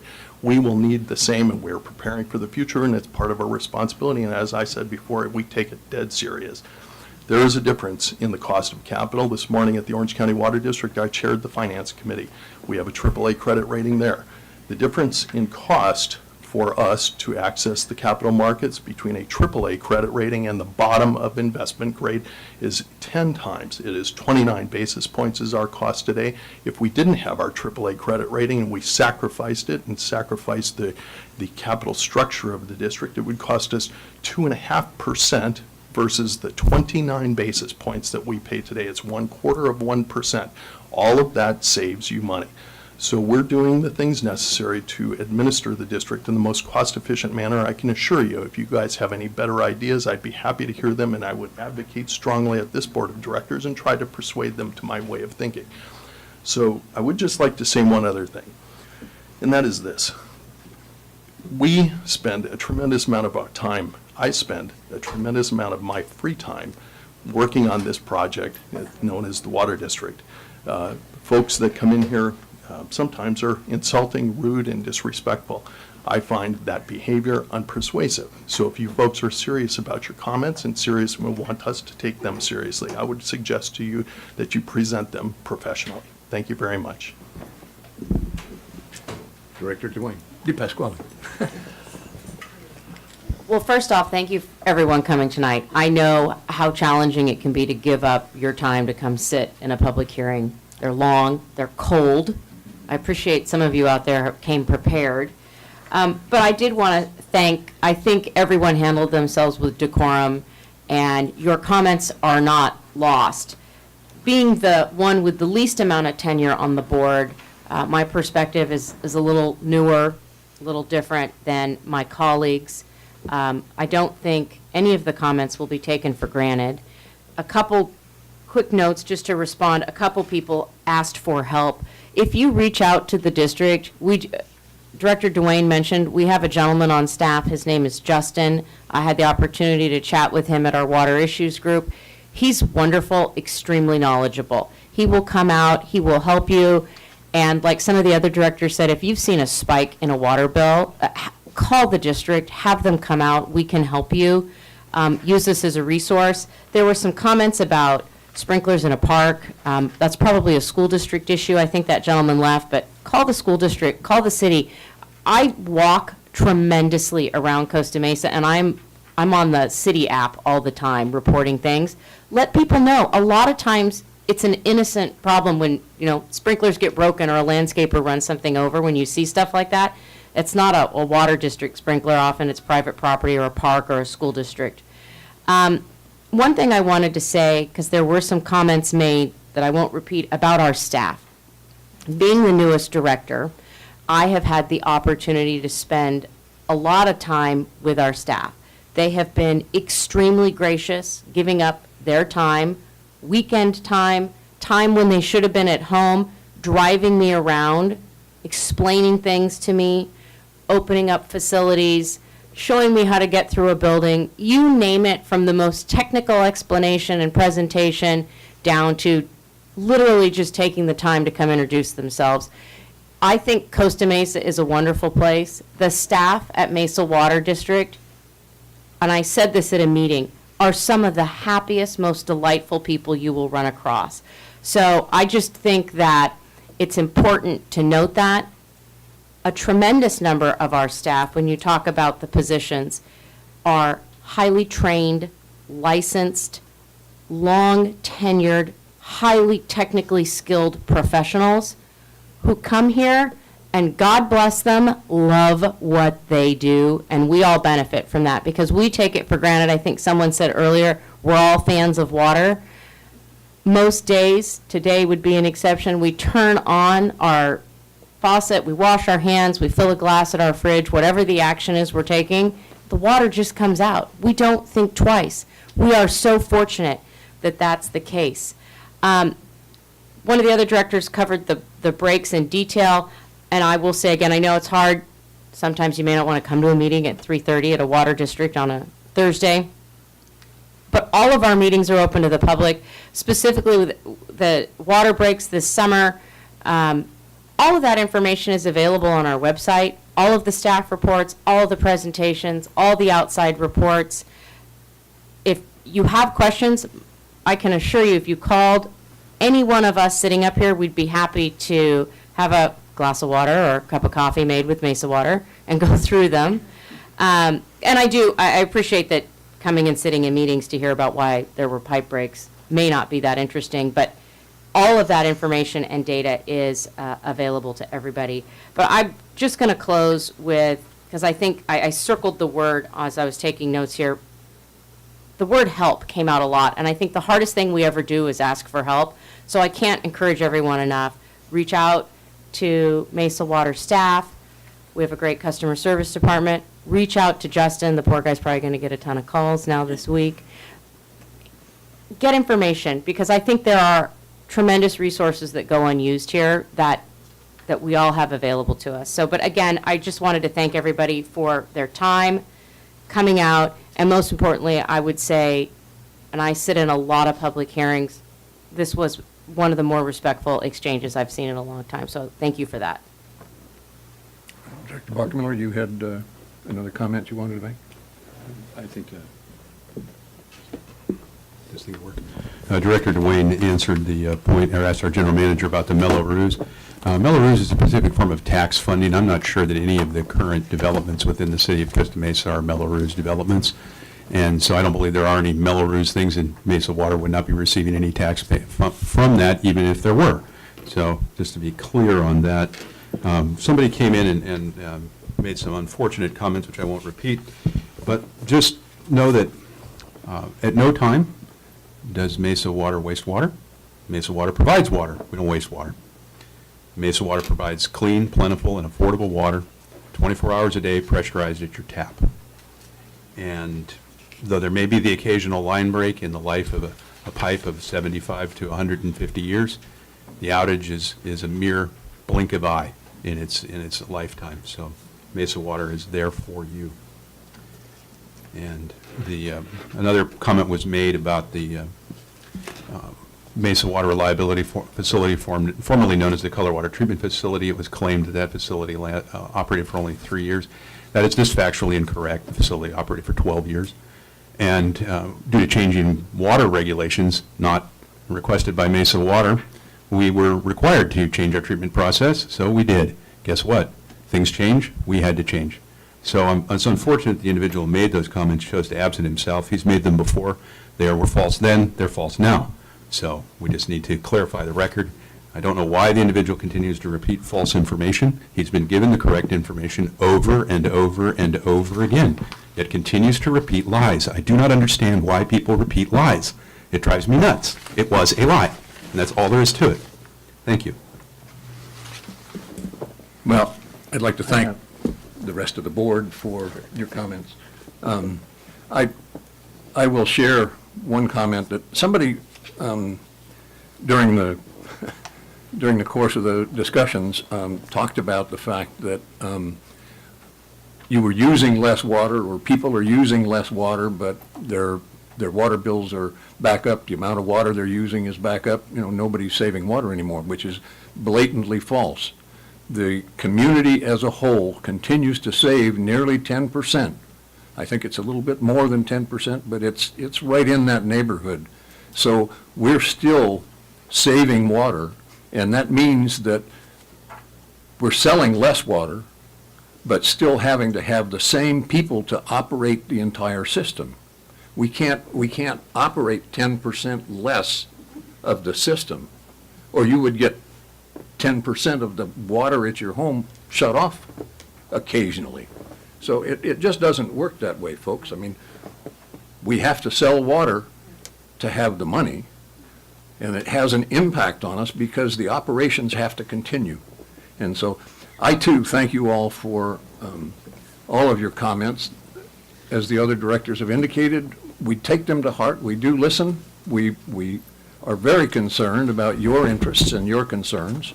And there will be numerous discussions, I'm sure, among the board as we go forward related to the presentations and the discussions that you've offered to us this evening. So, Director Fischler, you had some final comments? Yes, I did. One, I'd like to point out that the cost of water delivered clean, pressurized to all your faucets is 1 cent for 2 gallons of water. It's fairly cheap compared to bottled water at a store. And it's delivered to you 24/7, 365.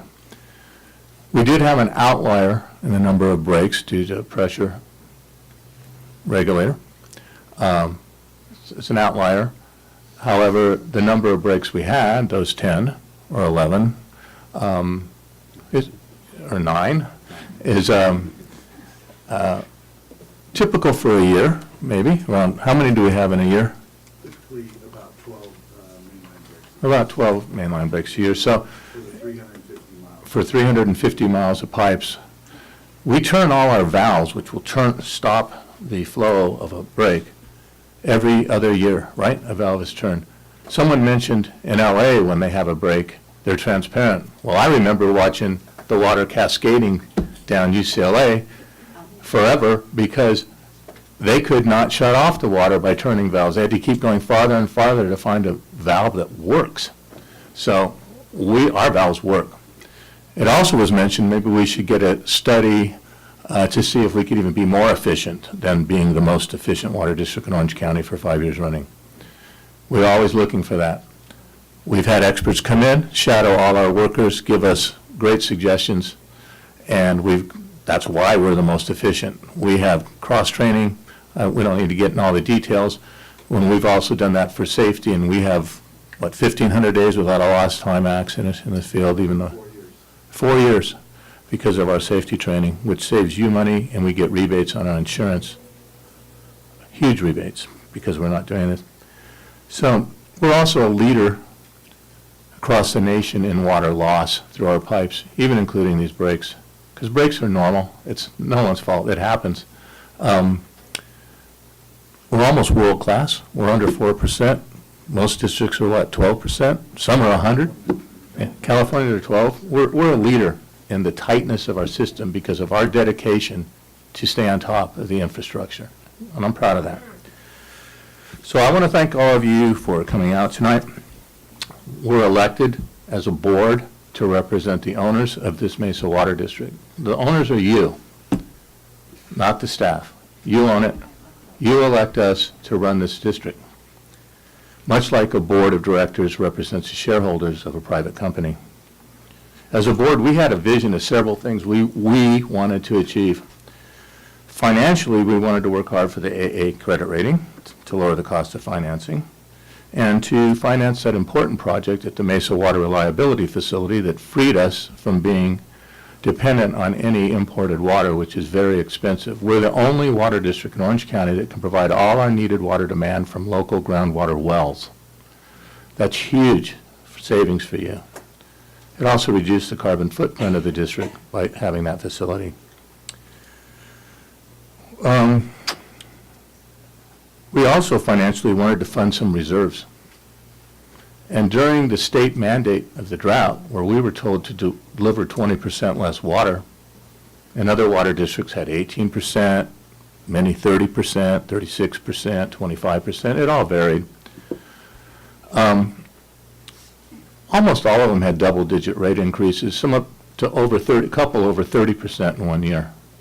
We did not raise your rates, even though we had to deliver 20% less water. Admittedly, losing 20% of our revenue wasn't a total 20% hit because we bought 20% less water, we used 20% less chemicals, we used 20% less energy to deliver it. But the net hit was 11%. It was millions. And we depleted, $3 million in reserves that we planned out ahead to have in a rate stabilization fund to not go after you for that. We now have something beyond our control, and that is the cost of the water that we pump. We cannot absorb that on top of this 10% loss, net loss in revenue. So we've done the long range 77 years looking at our infrastructure.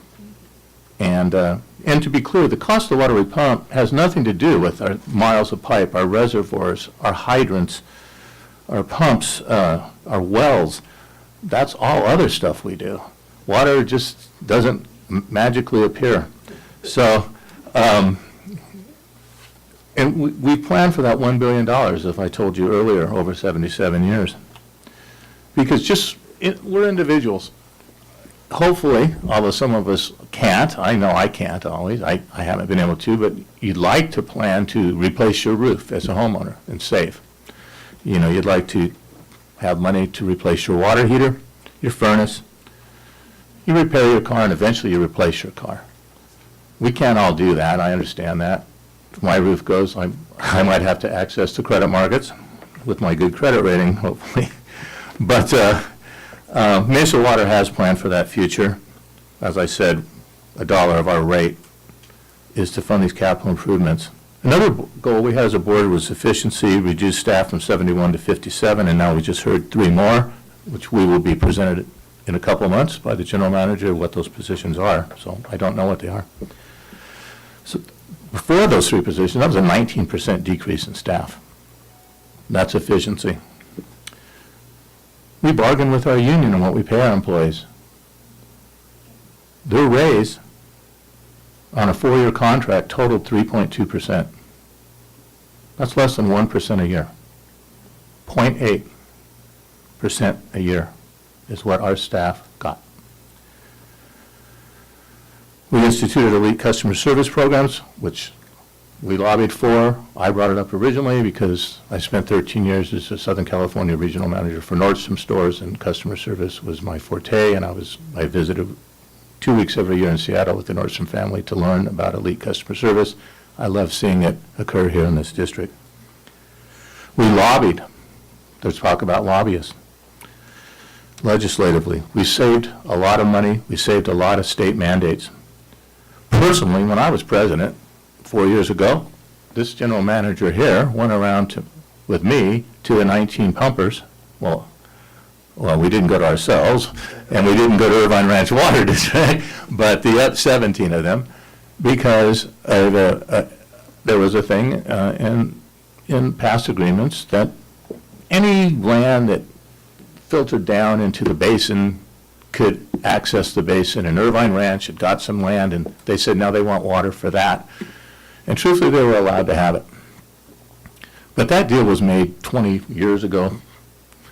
And that's when the replenishment assessment, which we're now seeing going up to $700. It was, $50 a month back in those days. It wasn't a lot of money. Well, this was very bad for all the other pumpers. It was a $6.5 million charge to all the rest of the pumpers and a $6.5 million bonus to Irvine Ranch Water District. Paul and I went to all the special districts and we did the math. And they all had different amounts of hits. But for us, it was $300,000 a year. We got that changed through lobbying the Orange County Water District Board, who had to fear not getting reelected to try to break this, but they stood up for us, and I thank you, Mr. Twain. We saved $300,000 a year, I'm going to have to use that word, in perpetuity. Thank you for saying it earlier, so it was easier for me now. That's, hey, you paid your salary, thank you, forever, for every year, $300,000 we're saving. I thank our GM for that. Much more happened, and it all, as you've seen, it led to us being the most efficient water district in Orange County for more than 5 years running. We talked about no unfunded pension debt. So anyway, we plan with certainty and vision on the things we can control. There's just a couple things we cannot control. State water mandates to reduce deliveries is one, or the huge increase in replenishment assessment. And part of the reason that we get this increase from Orange County Water District is they spend billions of dollars, was over $1 billion on the groundwater replenishment system. They spend millions of dollars, unfortunately, on litigation as they try to go after companies that fouled the basin. They have monitoring wells they have to install to see the quality of the water. They have injection wells to stop seawater intrusion, which would stop the whole basin, and then we'd all go on imported water at $1,000 an acre foot. And then you'd see a 50% increase in one day. So they've done a lot. You saw Orville Dam spill over. All those things you see, the rebate programs from Metropolitan of $500 million, $500 million. Guess who pays for those at the end? The retail customer, me and you. Anything those wholesalers do, the cost comes to us. So the twin tunnels that are being built for reliability, all that gets paid by us. And that's why it goes up. It's for reliability for us and our children. If you look at our rate study report, we looked at 15 different financial scenarios. It was on page 9. We chose the one on page 10. State Water Code 31007 demands that as a water board, we receive revenue sufficient enough to fund our operations. So at one end, we are mandated to fund this district. State of California Constitution, Prop 218, says we cannot charge you more than the cost it costs us to deliver that water. So we're in a very narrow range to set this. We have to be in compliance with both those. So what can we do? Cut staff, we've done it from 70 to 57, we're going to lose 3 more. Cut pay, they got 3.2% over 4 years. Cut the board, we're less than 1% of the budget. There's no failure by the board in having to fund this district. It was somebody's job to see the future. That somebody is this board. We've seen the future. We've done the math. I thank you all for showing up. I take your comments to heart. But when someone says, just don't raise the rates, when our costs have gone up, I have to say my priority is having water, because we have to pay for this water. I hope the situation's been made more clear to all. I'm here to represent you. No one has to remind me of the organization chart. The top is you, the public. It's not us. So I'm here just to do a proper deal for the public and for our future, our children and grandchildren, as the last speaker said. I know that the $2.50 a month extra charge can be huge to some people, and to other people it's not even a cup of coffee at Starbucks. It varies. And you're here because that $2.50 is bothersome. So we do have help from Share Ourselves. By state law, we can't subsidize your bill, but Share Ourselves is willing to pay your bill if you can't pay the $2.50 a month. And we can offer conservation tips to maybe reduce your water use, and if you reduced it by 5%, your water bill would be flat. That might be impossible. Anyway, I thank you all. My personal goal was, here has always been when I leave, I want to leave something better behind than when I got on this board. Thank you all. All right, I'll be calling the meeting of the Mesa Water District Board of Directors back to order. And we'll be looking to the board for further discussion on this proposed action this evening. So, are there any further comments from the board? Mr. President. Director Fissler. So tonight, we would be voting solidly on the first year rate increase, and the subsequent years are up to if the forecasts are correct, and if the forecasts of the higher replenishment system from the Orange County Water District turn out to be lower, such as renting storage space to other districts, we would be up to, so we would not have to take the full 5%. But the vote would, if we vote tonight, would be that 5% immediately, and then the subsequent years are the up to. And we do this 5 years to basically save, what, $80,000 in mailings? So that's another savings. Thank you. Thank you, sir. Any other comments from the board? All right, with that, I would entertain a motion. Mr. President? Director Dwayne.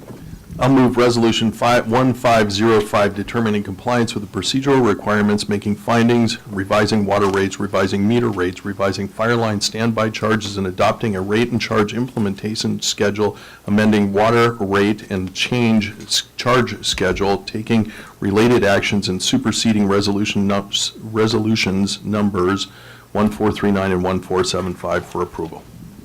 Mr. President, can I report on item 7 on your script? Okay.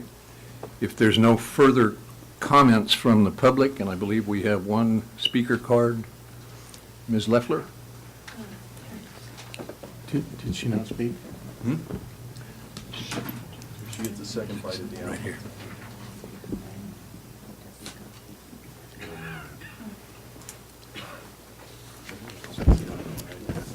Thank you, Board of Directors. And so thank you that you have some after comments, because something was said about comment that I made that I thought was very inaccurate.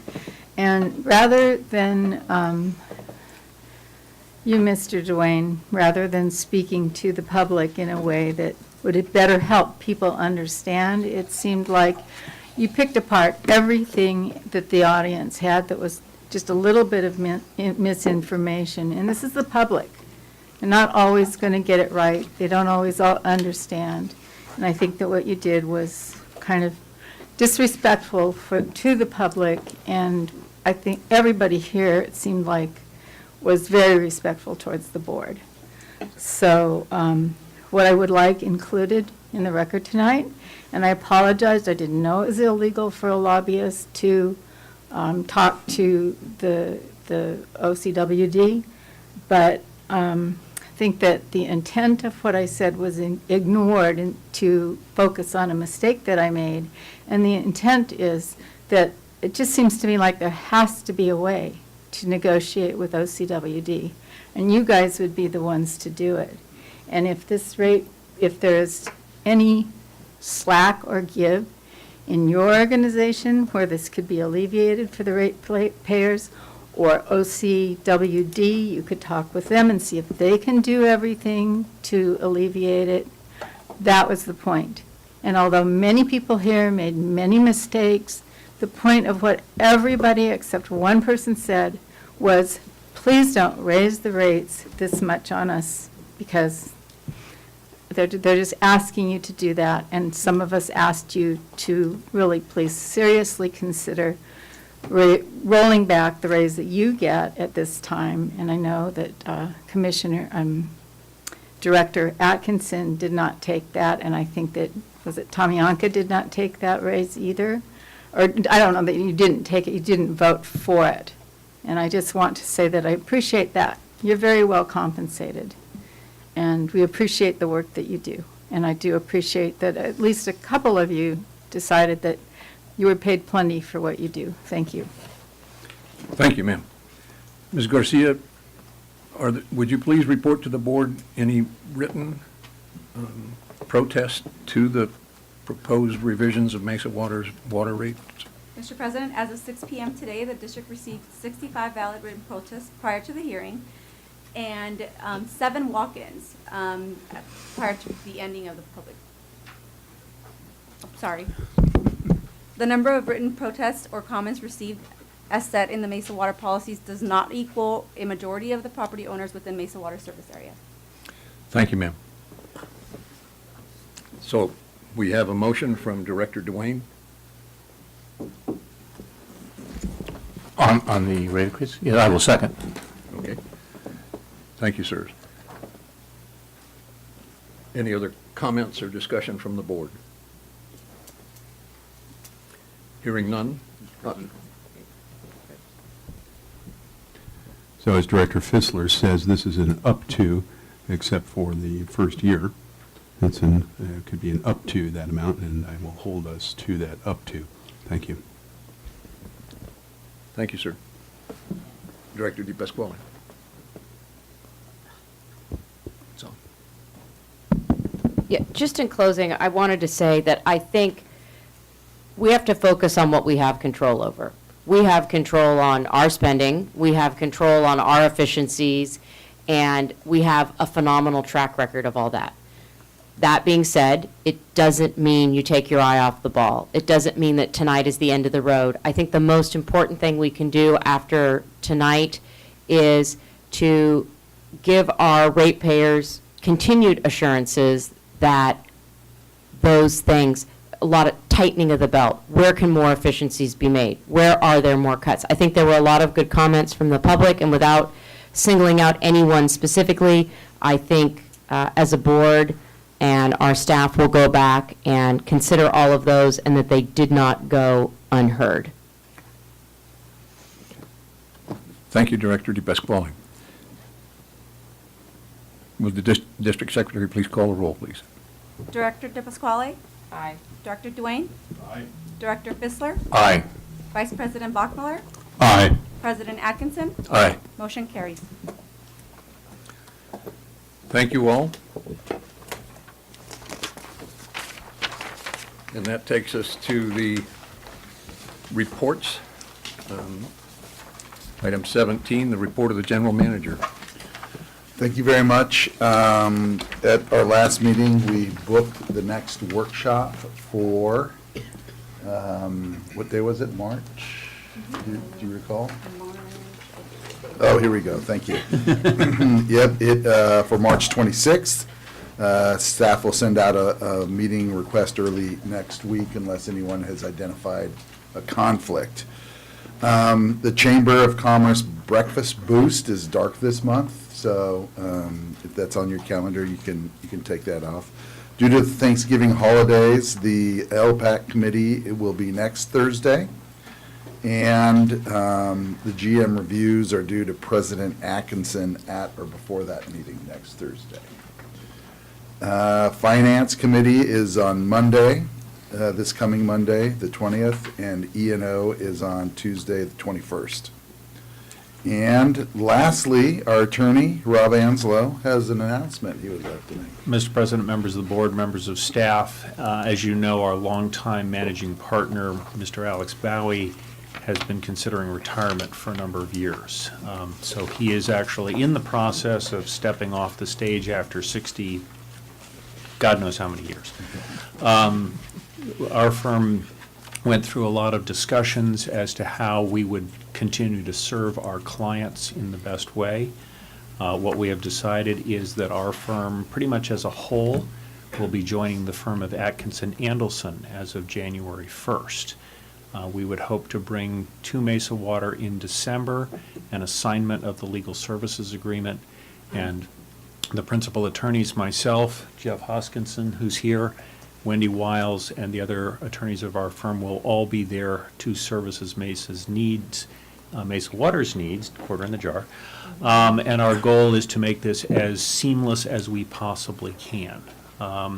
We've been in touch with Mark Palin, who is the managing partner of Atkinson Andelson, and we have told the general manager we will get a listing of the capabilities of the firm that we are joining, which is, needless to say, 180-odd lawyers, far more than we, as the attorneys at our firm right now can provide. So we look forward to continuing our relationship with Mesa Water. Thank you, sir. Congratulations to Mr. Bowie, yes. Please extend the board's congratulations. Nothing but accolades. I mean, he goes back to, practicing law since literally before I was born. So that will tell you something about his tenure. Thank you, sir. Please continue. That concludes my comments. Okay.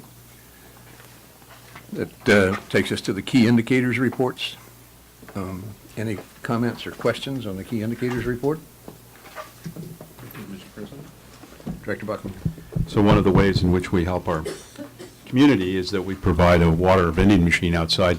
And this was, as the board saw, that many people were going and paying $1.25 for 5 gallons, and we can charge $0.25 because that's the only reason we do that is we can't get a machine that runs on pennies. So, so it's the same water you get out of any water vending machine. I noticed that's come up about 35 cents a gallon out in front of the stores now, I think. Anyway, I've noticed on the water vending machine information, the October vends, is there a trend of the vends? Are we up, down, or sideways on water machine vends for October? Maybe we could have that next week at the Thank you. And that's all I have questions on the key indicators report. Nothing to report. Okay. So that takes us to director's reports and comments. Director Dwayne has nothing to report. Director DePasquale. Director Fessler. Yeah, just one thing. Saturday, well, the 11th of November, Saturday, it's always Veterans Day, so just want to recognize the veterans. And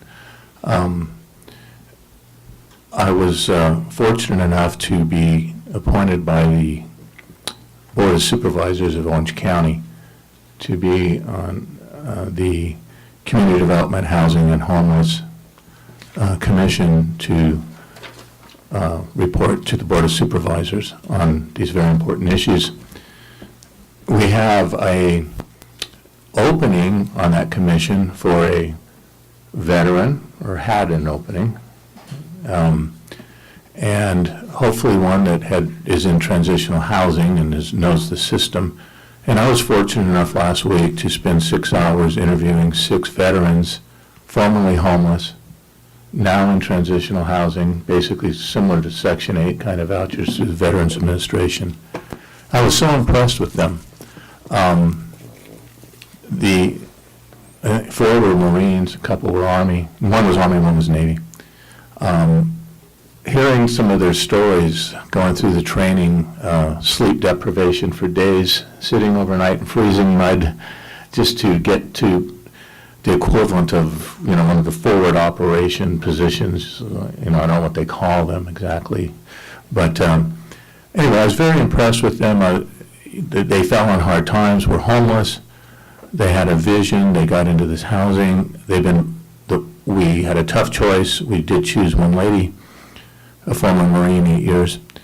And to see the sparkle in their eyes and the dedication that they give serving at veterans organizations throughout the county and in Long Beach to serve veterans, and they now want to come spend time sitting on this board helping housing and homeless people, and with their knowledge, I was just very impressed, and it just happened to fall near Veterans Day, so I just want to recognize them and Veterans Day.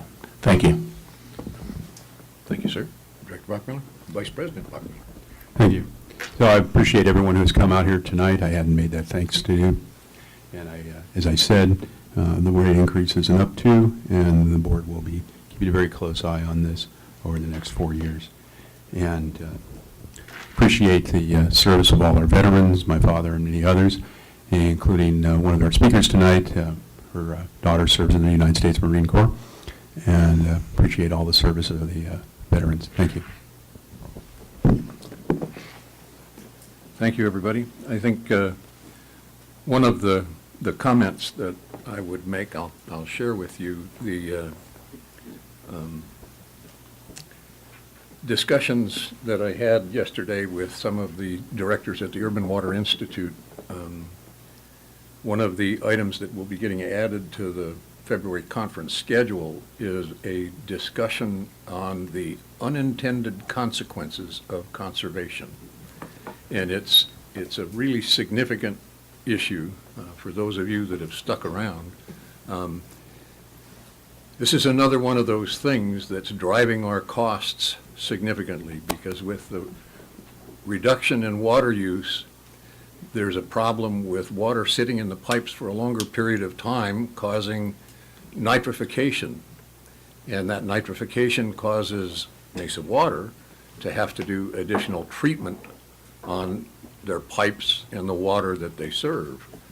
Because there's less water going through the system and through the homes, there's not enough water moving through the sewers to move the solids through the sewers, causing the solids in the sewer pipes to start their own biological reactions, which interfere with the biological treatments at the sewage treatment plants. And those things, again, are driving up the costs for Orange County Sanitation District, and certainly are going to ultimately be driving up costs. You know, some of these projections are not well known, some of them aren't well recognized yet, but they will be soon. And the bottom line is, you know, water's not going to get cheaper. No matter what we do, water is not going to get cheaper. And as much recycling as we do now and have planned for the future at Orange County Water District, they're going to have additional expenses to deal with that. So just, I'm glad that you all stuck around, that I could make this point for you, because it wasn't necessarily relevant to the rate increases, but it may be down the road, because it's coming. So again, thank you all very much. And I think we'll adjourn this meeting with respect for all of the veterans in our community that have served or have died in the service. Thank you.